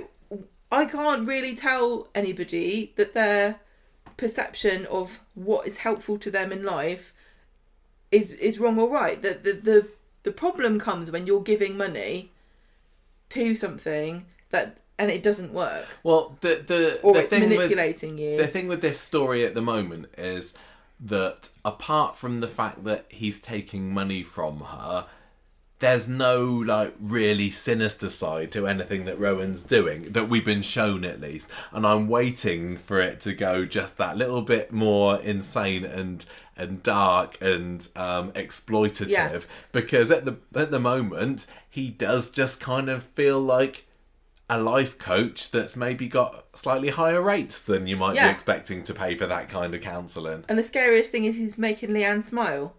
Yeah, I know.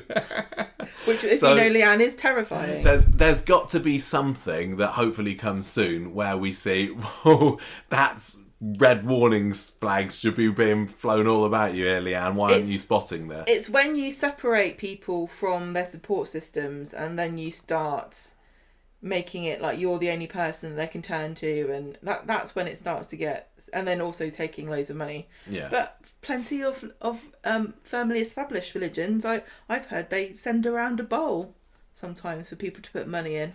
Yeah, not £400 at a go though. Well, maybe if you're very religious, you might put £400 in. Well, somebody's got to pay for the church roof fund, haven't they? I don't think that... Oh my gosh, I thought I'd keep muting that. But yeah, where's Rowan based? America, I suppose it's just paying for his flights there, isn't it? He just needs to get on his hover bike and... Well, if you're an American evangelical, don't you have to pay for your private jet? Quite possibly. We did, on a recommendation, well, not a recommendation, a reminder from somebody on our Facebook group, rewatch the cult episode of The Simpsons last night, because somebody posted a picture on there. It's like, I really, really like that cult episode of The Simpsons, and I've probably not seen it in about 15 years. So we got it up on Disney Plus last night. It's great. When that episode first came on, everybody, I remember, was really down on it, because that was when I was like proper into The Simpsons, and I used to go online after every episode and see what people thought about them, and nobody enjoyed that episode then, apart from me, it felt like. But I loved it, and that was one of the last great episodes of The Simpsons. It's called The Joy of Sect. It's very funny, and I'd like to see some kind of crossover with that. I think that like maybe Rowan has got the chant they make. Then they go, no, no, no, no, no, no, no, no, Rowan. No, no, no, no, no, no, no, no, Rowan. Anyway. Nerd. So, what happened with this story this week? Leanne joins the Institute. Reality coding. So I don't think that this buzzword had been thrown about there before this week's episode had it. But what does it mean? It's great because it doesn't mean anything, does it? Well, but it sounds like it does. No, well, this is everything about what Leanne has... This is everything that Leanne's been saying to Nick and the others. Like, if you believe... Real, is it? No, but it's saying if you believe something can happen hard enough, then you can manipulate reality so that it does Neo happen. In the Matrix. Yeah, exactly. So that's what reality coding is, kind of wanting something to happen so much that it does. I suppose that's the weirdest thing about it, isn't it? But it's like The Secret, isn't it? What do you mean? I've talked about this for years. What, is that the Scientology thing? No, it's that book that came out. It's called The Secret. It basically is like just wish it'll happen, and it does. Cast it out there to the universe. But this is like the opposite of what's going on with Maria. Is that she's manifesting reality of like a panic about Liam, and the more she believes that Liam is in danger, the more she manifests it. Mm. And meanwhile, Leanne's like going, I manifested somebody on the golden wedding anniversary. Anyway, so she thinks this is all great. She's manifesting all this, that, and the other. And Toyah's like, no, I've never seen you so happy. Toyah walks in and Leanne cheerfully watching this video later, and she's like, what's this? And Leanne says, well, why don't you watch it yourself? Or are you scared you're going to get sucked into it too?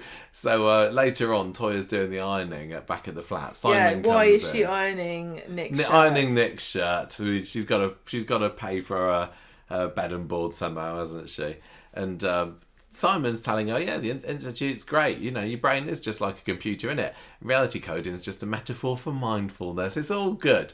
But I can't carry it on because I can't afford it. And this is when Toyah realised, hang on a minute, how much are you paying for this? This sounds slightly dodgy. So she's on the case on Wednesday's episode. She's just jealous nobody wants to pay her £400 for counselling.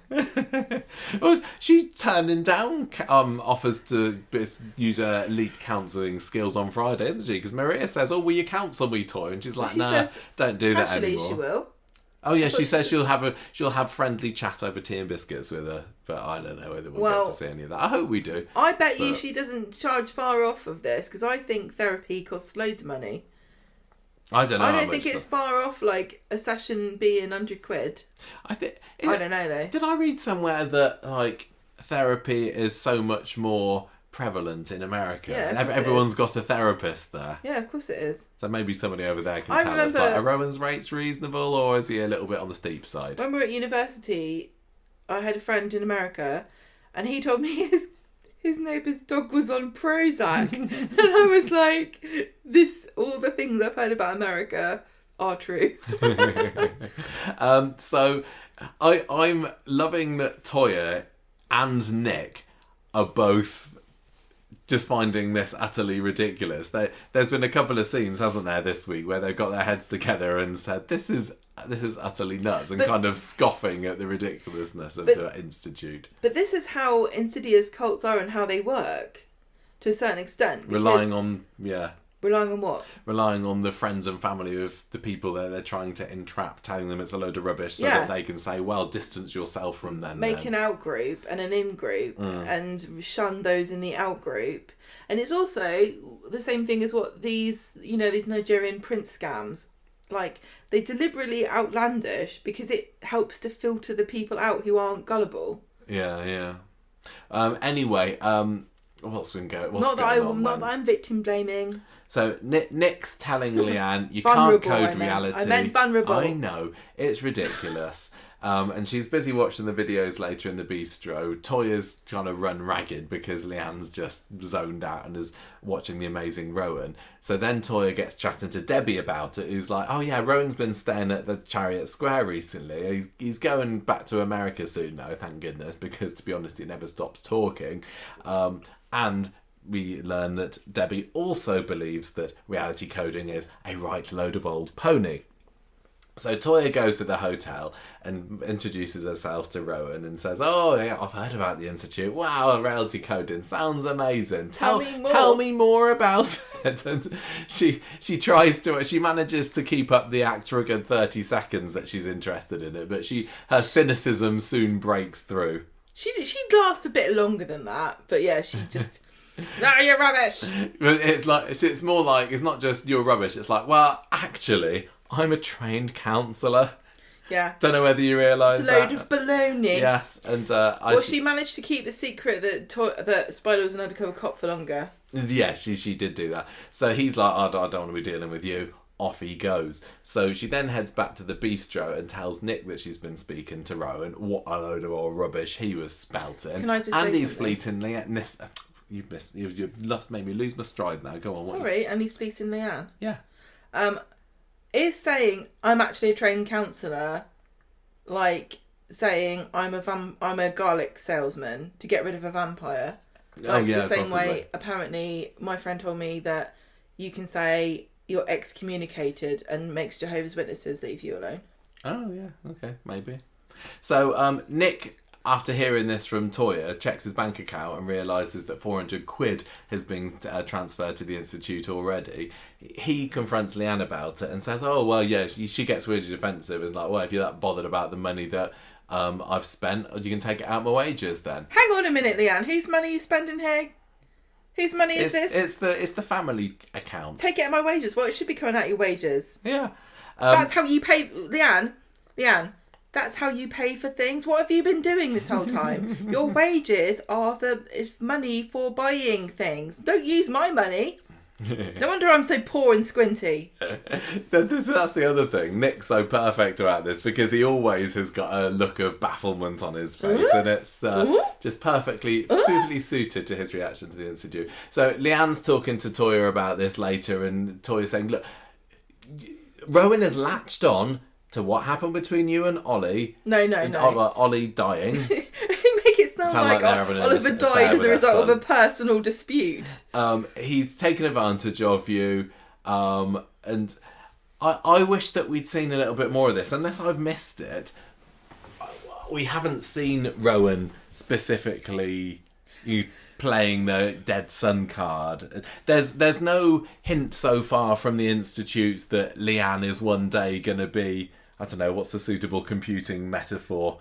Downloading the memory of Oliver onto her hard drive. Or reconnecting US... I wonder if that will come up though, because AI can generate you know. Like, if you think about if people are computers, then no one really dies, because you can just fetch the memory from the cloud. Ollie's been uploaded to the mainframe, hasn't he? And maybe Leanne will be able to join him one day. Maybe. All you need to do, Leanne, to be reunited with him is... It's like an episode of Black Mirror. Stick a fork in the plug, and that'll connect you directly to Please do not do this at home. Anyway, Leanne says to Toyah, look, you've always looking down your nose at me. The Institute works for me, and that's all that matters. I love this, because Leanne's like, everyone's always going, Toyah's so smart, Toyah went to college, Toyah knows this and Toyah knows that. Well, guess what? Maybe you don't know everything. I thought that was really great, because there's always a little bit, even with the healthiest of sibling relationships, there's always a tiny bit of resentment. There's always the comparisons always really burn. I don't particularly enjoy it when Leanne and Toyah bicker. I think that they're a stronger team together. Well, Toyah thinks she's won, doesn't she? Yeah. And I also want to say, I've seen loads of people saying, this story's stupid because Leanne would never fall for this. She's like, of all the characters, she's the one that's the least likeliest to fall for this. Doesn't make any sense. Leanne was literally getting messages from Feathers when Oliver died, and going online, and she was watching television and sending money to psychics. This isn't all that far different. I think this is just couched in slightly different language. Yeah, I think if that hadn't happened, it would be a little bit less believable. But you're right, I'd forgotten about that thing with the psychic. Do you remember that scene that they had when it was like she was talking to the psychic and they had like the split screen? Yes. She on one side. That was a good episode, wasn't it? She has sought...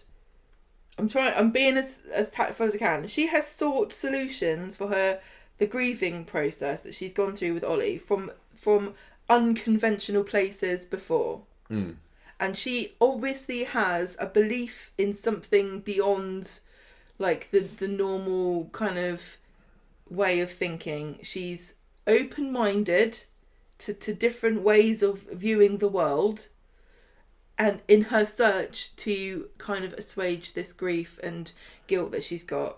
And it does not surprise me at all that she would find solace in some of the strategies that are being taught to her in a I'm going to say fairly legitimate and respectable way. The only thing so far that's the problem is the money.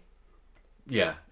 And how much money would you pay? I suppose the idea that you can code reality is a little bit scammish. That's not so far off of what many people think. No, exactly. And I don't believe that's true. I think that that's a recipe for developing severe anxiety, because you think... Like, there was a scene in this, you didn't write down when this scene happened, but there was a scene where she was like Leanne was standing there, and she was trying to imagine all eventualities so that she would be able to select the correct one to happen. Yeah. And that is like exactly what you do when you have an anxiety disorder. You spend all your time thinking about all the things that can go wrong, and then you manifest them in your mind, and your brain can't really tell the difference between you imagining something bad happening and it actually happening. So you end up making yourself stressed and sick about things that haven't happened because you've gone through them in your mind so much. And this is what they're teaching Leanne to do. Also sounds a bit like a choose your own adventure game, doesn't it? Yeah. Turn to page 401 if you want to... Well, they're going to do a Coronation Street choose your own adventure they book. are later this year. Yeah, so... Anyway, so Leanne's like, I'm going to cancel the next module. If to prove to you that I'm not in a cult, and that to shut you and Nick both up, I will cancel the next module. I think that I just want to go back to what you were saying about, is Leanne amenable to this kind of thing? Is she so easily led?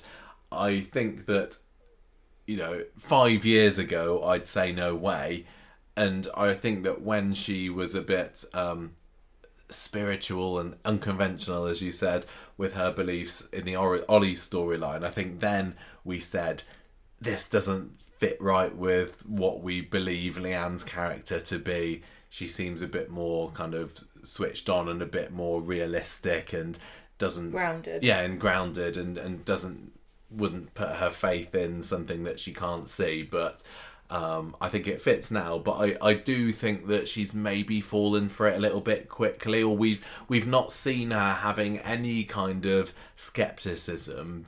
It's literally gone from "Hello, I'm Leanne. Nice to meet you, Rowan," to 2 times later that we see her, she's in really, really deep. And I'd have liked to have seen a little bit more of that process, just to be, if only to try and explain to the viewers who maybe don't believe that she would fall for it, that this is how it gets you. It's a little bit like Max. I think that his indoctrination into the right-wing group, even then people said it was rushed, but I think we saw more of the steps of him going from old Max to racist Max than we have done with Leanne. There's been that I'd like them to have slowed it down or just shown more of it. I don't know what that would look like. I think it's fine. So anyway, Leanne towards the end of the episode is having a Zoom with Rowan later and saying, "Look, sorry, I need to cancel the next module. My fiance's somewhat dubious of the institute and their aims and intentions. Sorry, gotta cancel." And he's like, "Oh, I'm so sorry to hear that. You've already paid me, so I'm going to refund you that module and all the other ones that I've done as well. No hard feelings, honestly. I love how much you fought for the institute, though. So have all your money back. It's fine." And you know what? The trick works, because Leanne's saying, "Oh, you're so lovely, Rowan. Scratch that. I will do the next module after all." See, and this is such a great trick, because she's convinced now that there's no financial incentive on Rowan's side. Like, Rowan, no, it can't be. He's not doing it for money. It's not lying for money, because he said he'd give me all the money back. Yeah, and as I say, definitely clearing out her cash files there. So Friday, Sam, he's also somewhat cynical of the Institute and what they stand for. He's ever so politely pouring cold water on the idea of reality coding over breakfast on Friday's episode. And but he does ask her to code some positivity for Roy anyway. But just to say, there is some truth, like I said, to some of this, in that, and I've said this before as well on the show, that you can program your brain to have really negative, like, ways of thinking about things and conceptualizing things in a way that is harmful to you. And that's what neuro-linguistic programming is even called that. Like, changing the way, like, training you the way your brain thinks about things to help you in your life. Yeah, it's not that far-fetched. It's just that to me feels lingo. Like it's if you believe you can do it, you can do anything kind of mantra that there's lots definitely of groups fantastical like this thinking involved in this, but like we said, there's loads of that anyway. So we hear Simon tell Leanne that he's maybe not completely as deep into the Institute as she is, and Toyah goes to the bistro and apologises to Leanne, so they're all okay. Then the story changes gears a little bit and turns into Simon's business idea, which I was busily typing notes about other things. I didn't quite catch this, but it's basically he wants to do Deliveroo, but only to people in Weatherfield. That is exactly his idea. Smart. What a genius that Simon is. What business nous and entrepreneurialship this young kid is showing. Imagine taking all of the work and development that goes into running a national delivery service and then change it so that the customer base, instead of being 70 million, potentially, is 10,000. Well, Simon doesn't set his sights that high. He's very humble, he's isn't happy. Yeah, he's happy with just sticking around. I'd be fine with just a small amount of a fortune. Yeah, it's not. It's the dumbest idea, and Corrie's really great at dumb business ideas. Yeah, nipper snapper anyone. So maybe that should have been his idea. I've got the idea of having slogans on a T-shirt. It's like different from the child to the adult. So Leanne and Carla think that this isn't too bad an idea. And why do they not say you must be joking? It's already been invented in a far better way than what you're coming up with. He's got a very nice business plan as well. He writes it all out and he even staples it together. Yeah. So later on, this is when we get Leanne reality coding into existence a big wedding party for the bistro. She's very smug in herself, isn't she? She's like, I made this happen, Nick. This is why she's a great character for this, because she is so arrogant. Yeah, you're right, actually. I think the I told you so-ness of it, or I'm always right, really fits with Leanne. But you just get to see Nick and Toyah having a bit of a chortle over the bar. They're not going to be laughing in a few weeks' time, I'm almost certain. Yeah. And at the end of the episode, Leanne is zooming Rowan again, and he's saying, oh, well done, you successfully visualised the wedding party. I knew you could do it. But then she asks him about Simon's business strategy and says, what do you think of this? And he's like, well, it's not that great, but anyway, it's not your reality, it's his. I didn't really get what she was expecting him to say about that. No, this makes me think there's another element to this cult that we haven't seen yet that involves people doing business plans. Yeah, they like Dragon's Den as well on the side. It's like a Dragon's Den of cults. Yeah. I mean, why not? There's a cult for everyone. Yeah. That, you know, Andrew Tate's for the incels. You've got this one for lunatic business owners. That's Andrew Tate's for the incels. This one's for the intels, as in Intel processor. Yeah. Mm-hmm. I think we've said enough. No. I want to mention this Nick and Toyah thing because I'm I'm loving them having a good old snarking session together. It's looking like they might. Especially if Nick's feeling like he's being ostracised, that's it. And Rowan's not said it yet, but it's definitely a quite culty thing to do, to try and say that stay away from your friends and family, a bit like Jeff did when Yasmin was in the cult of Jeff. That's what you do, you isolate people. And he's going to start saying things like, well, is Nick actively, like, is he a virus that's preventing your programming from running smoothly? You know what we do to viruses? We have to delete them. Or at least block them. You need to run virus software to remove him from your system. But yeah, will that then put Nick and Toyah together? They gave each other a look. No I'd rather desire for that to happen. I'd rather stick neadles in my eyes than watch those two get together. No, thank you very much. Perverse, like brother and sister to me. I don't know why. But it also feels like classic Corrie soap of, you know, the husband has an affair with his wife's sister. It writes itself, really. But I mean, Imran would go. Why not Nick? Well, yeah, quite. But I'm so uninterested in that.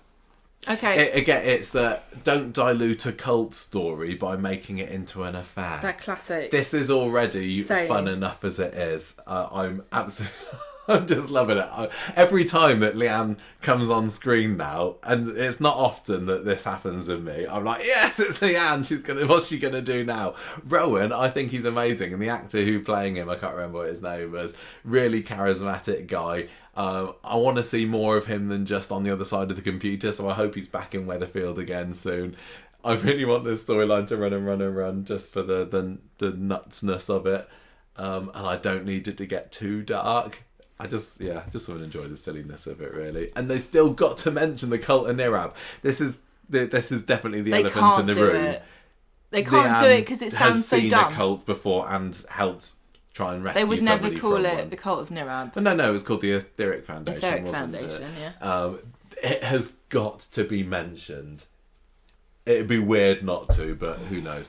Right, what's going on in the Rovers this week? Bar. On Monday, Jenny and Daisy still at loggerheads, and Daisy's like, you can't fire me because I'm on the deeds. And Jenny says, you're on the dole. And then she says, why am I getting fired and not you, Jenny? And Jenny says, what was your idea? Plus, I could do with a break from you now anyway. So they've not stuck together here, have they? No, Jenny's Jenny's turned into a bit of a snivelling turncoat.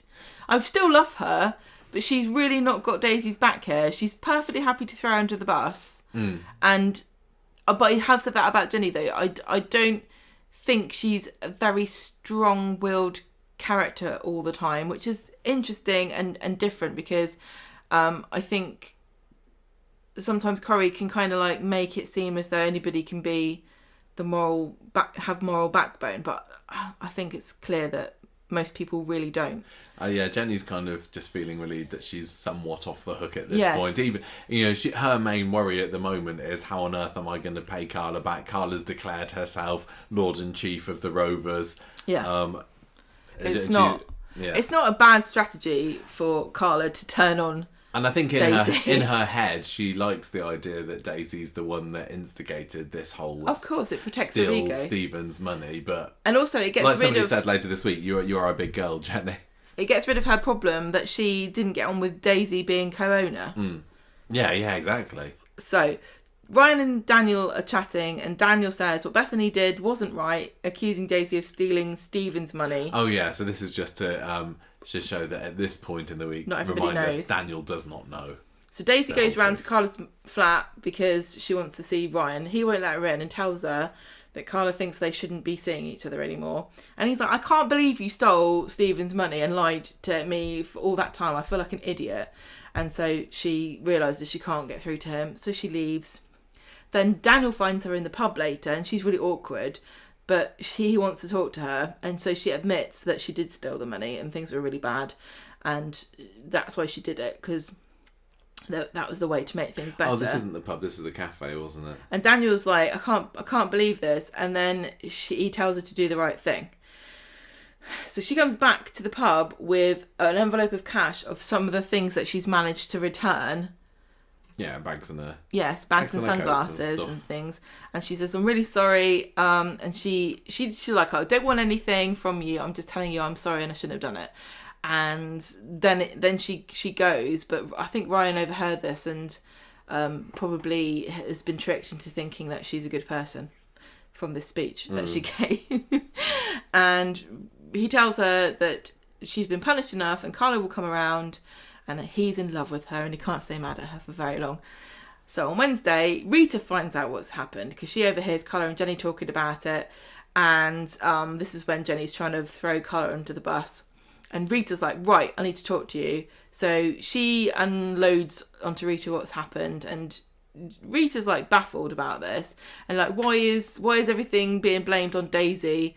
You're just as bad as she is. You need to defend her or accept the same punishment, basically. So Rita's like telling her to pull her socks up. Do you think Jenny was maybe a little in the back of her head hoping for a handheld here? Wow. I was certainly waiting for Rita to say, okay, lady, this is your last chance.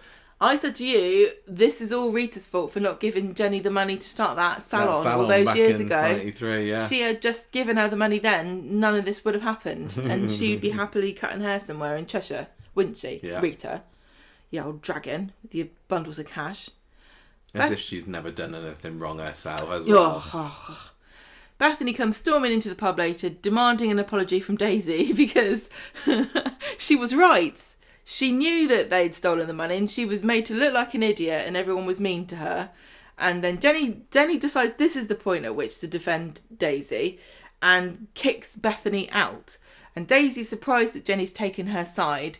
And Jenny says, look, you're right, we both as bad as each other. And she says a good line, which is if this place was made of glass, there'd be a terrible draft, which I thought was great. Nice that she's taken a bit of responsibility, at least. Well, it took Rita to threaten to write her out the will. So they go in the back and they've agreed to a truce, but unfortunately, Jenny has to reveal to Daisy that Carla wants her to move out of the pub as well as not being employed there, which I thought she had already done, but obviously I was presumptuous there. But yeah, she's not allowed to live there anymore either. Carla, all this power's going to her head. I still don't get how Carla can just say, this pub's mine now, so I can decide who works here, who lives in the building. I do feel a bit like if Jenny and Daisy just said, no, we're drawing a line at this point, I suppose there's not much that Carla would do. I think she's just bluffing to see how much she can get them to do. And they're both Carla so scared. could technically just go to the police station. And then she wouldn't get her money back, would she? Yeah. Because, I'm sure that there would be a process by which they would prosecute them and demand that they repay. But if the money's not there, they can't. There are loads of court cases where people have been awarded loads of money and stuff, but it's all just hypothetical if the person can't pay it. That's a lot of money for it, yeah. So what's going to happen to Daisy now? Who can she go and live with? I don't know, but I just feel a bit tired of this. Live with Ryan, maybe? Carla, she can't live there because Carla's there. Maybe she'll get a flat with Ryan. Maybe they're going to live in the precinct together or something. I just really, really hate how this story has ended up. Yeah, compared to the other stories this week, you know, even the bullying storyline, I was kind of enjoying to some extent. But with this... It just feels like it's gone a bit flat. This is like the worst case scenario of how this story could have ended, because last year it felt like they were teasing us, like, oh, the Rovers is going to close. Oh, the team of the Rovers will never be back the way they were. Jenny won't be at the Rovers anymore. It's going to be a whole new load of people that you don't know. It's going to be run by a different group of people. Oh, no, that's not going to happen because we would never do that to you. Oh, yes, it kind of has now because Carla's in charge and Jenny's under her thumb. Yeah. And Jenny's just miserable. She's not the bright, fun, happy, sassy landlady that we like her to be. Daisy's being kicked out. Those two are brilliant together. Why the hell do you split them up? Why... Putting Carla in the mix just puts a dampener on the whole vibe that lot have got going I for really them. like Carla and I've liked her more in the past. I think that she's been a fairly dull character for a while. And I say that as a massive Carla fan in the past. So if you had said to me, I don't know, 5 years ago, 10 years ago, Carla's going to be in charge of the Rovers secretly, I'd be like, what? Oh, that's such a cool story.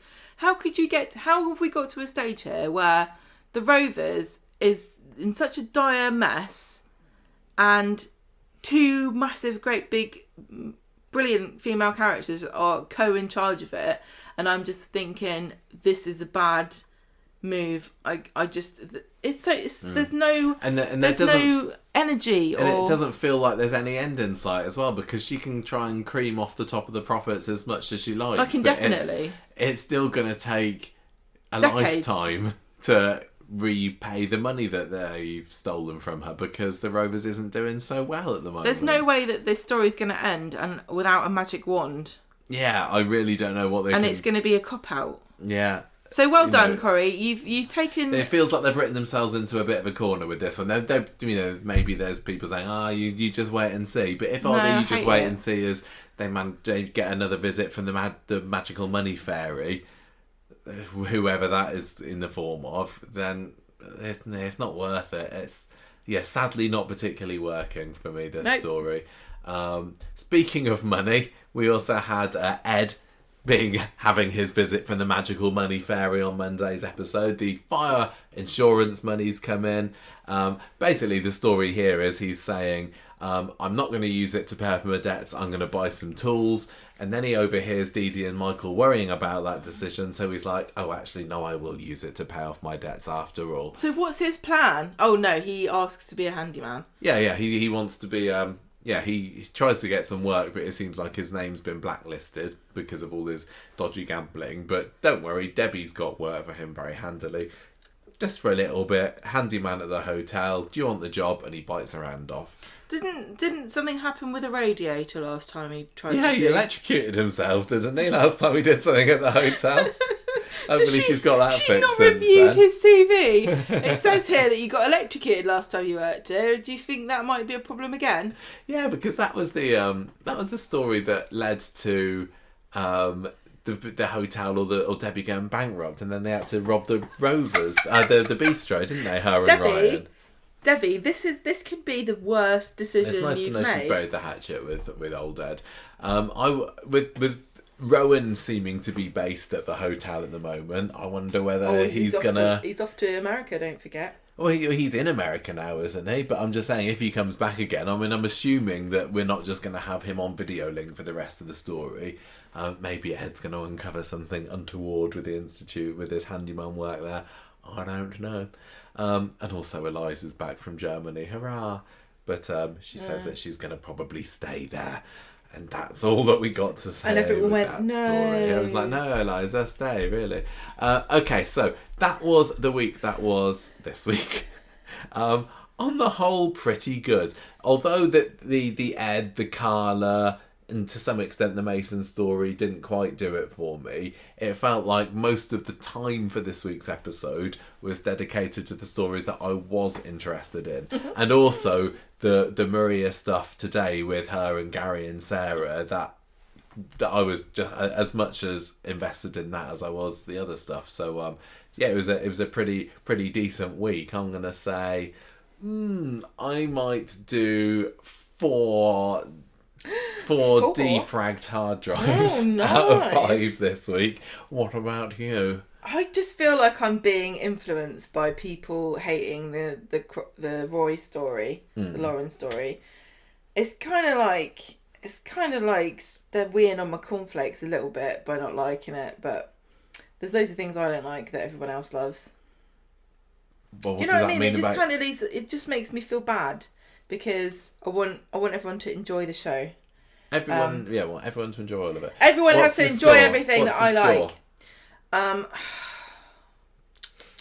See, I really love the Roy story is like definitely a 4.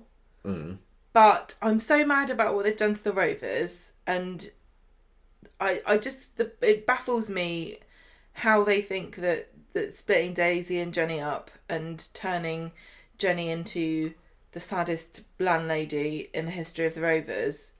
Why do they think that was a good idea? I don't know. The Rovers was rocking along so well.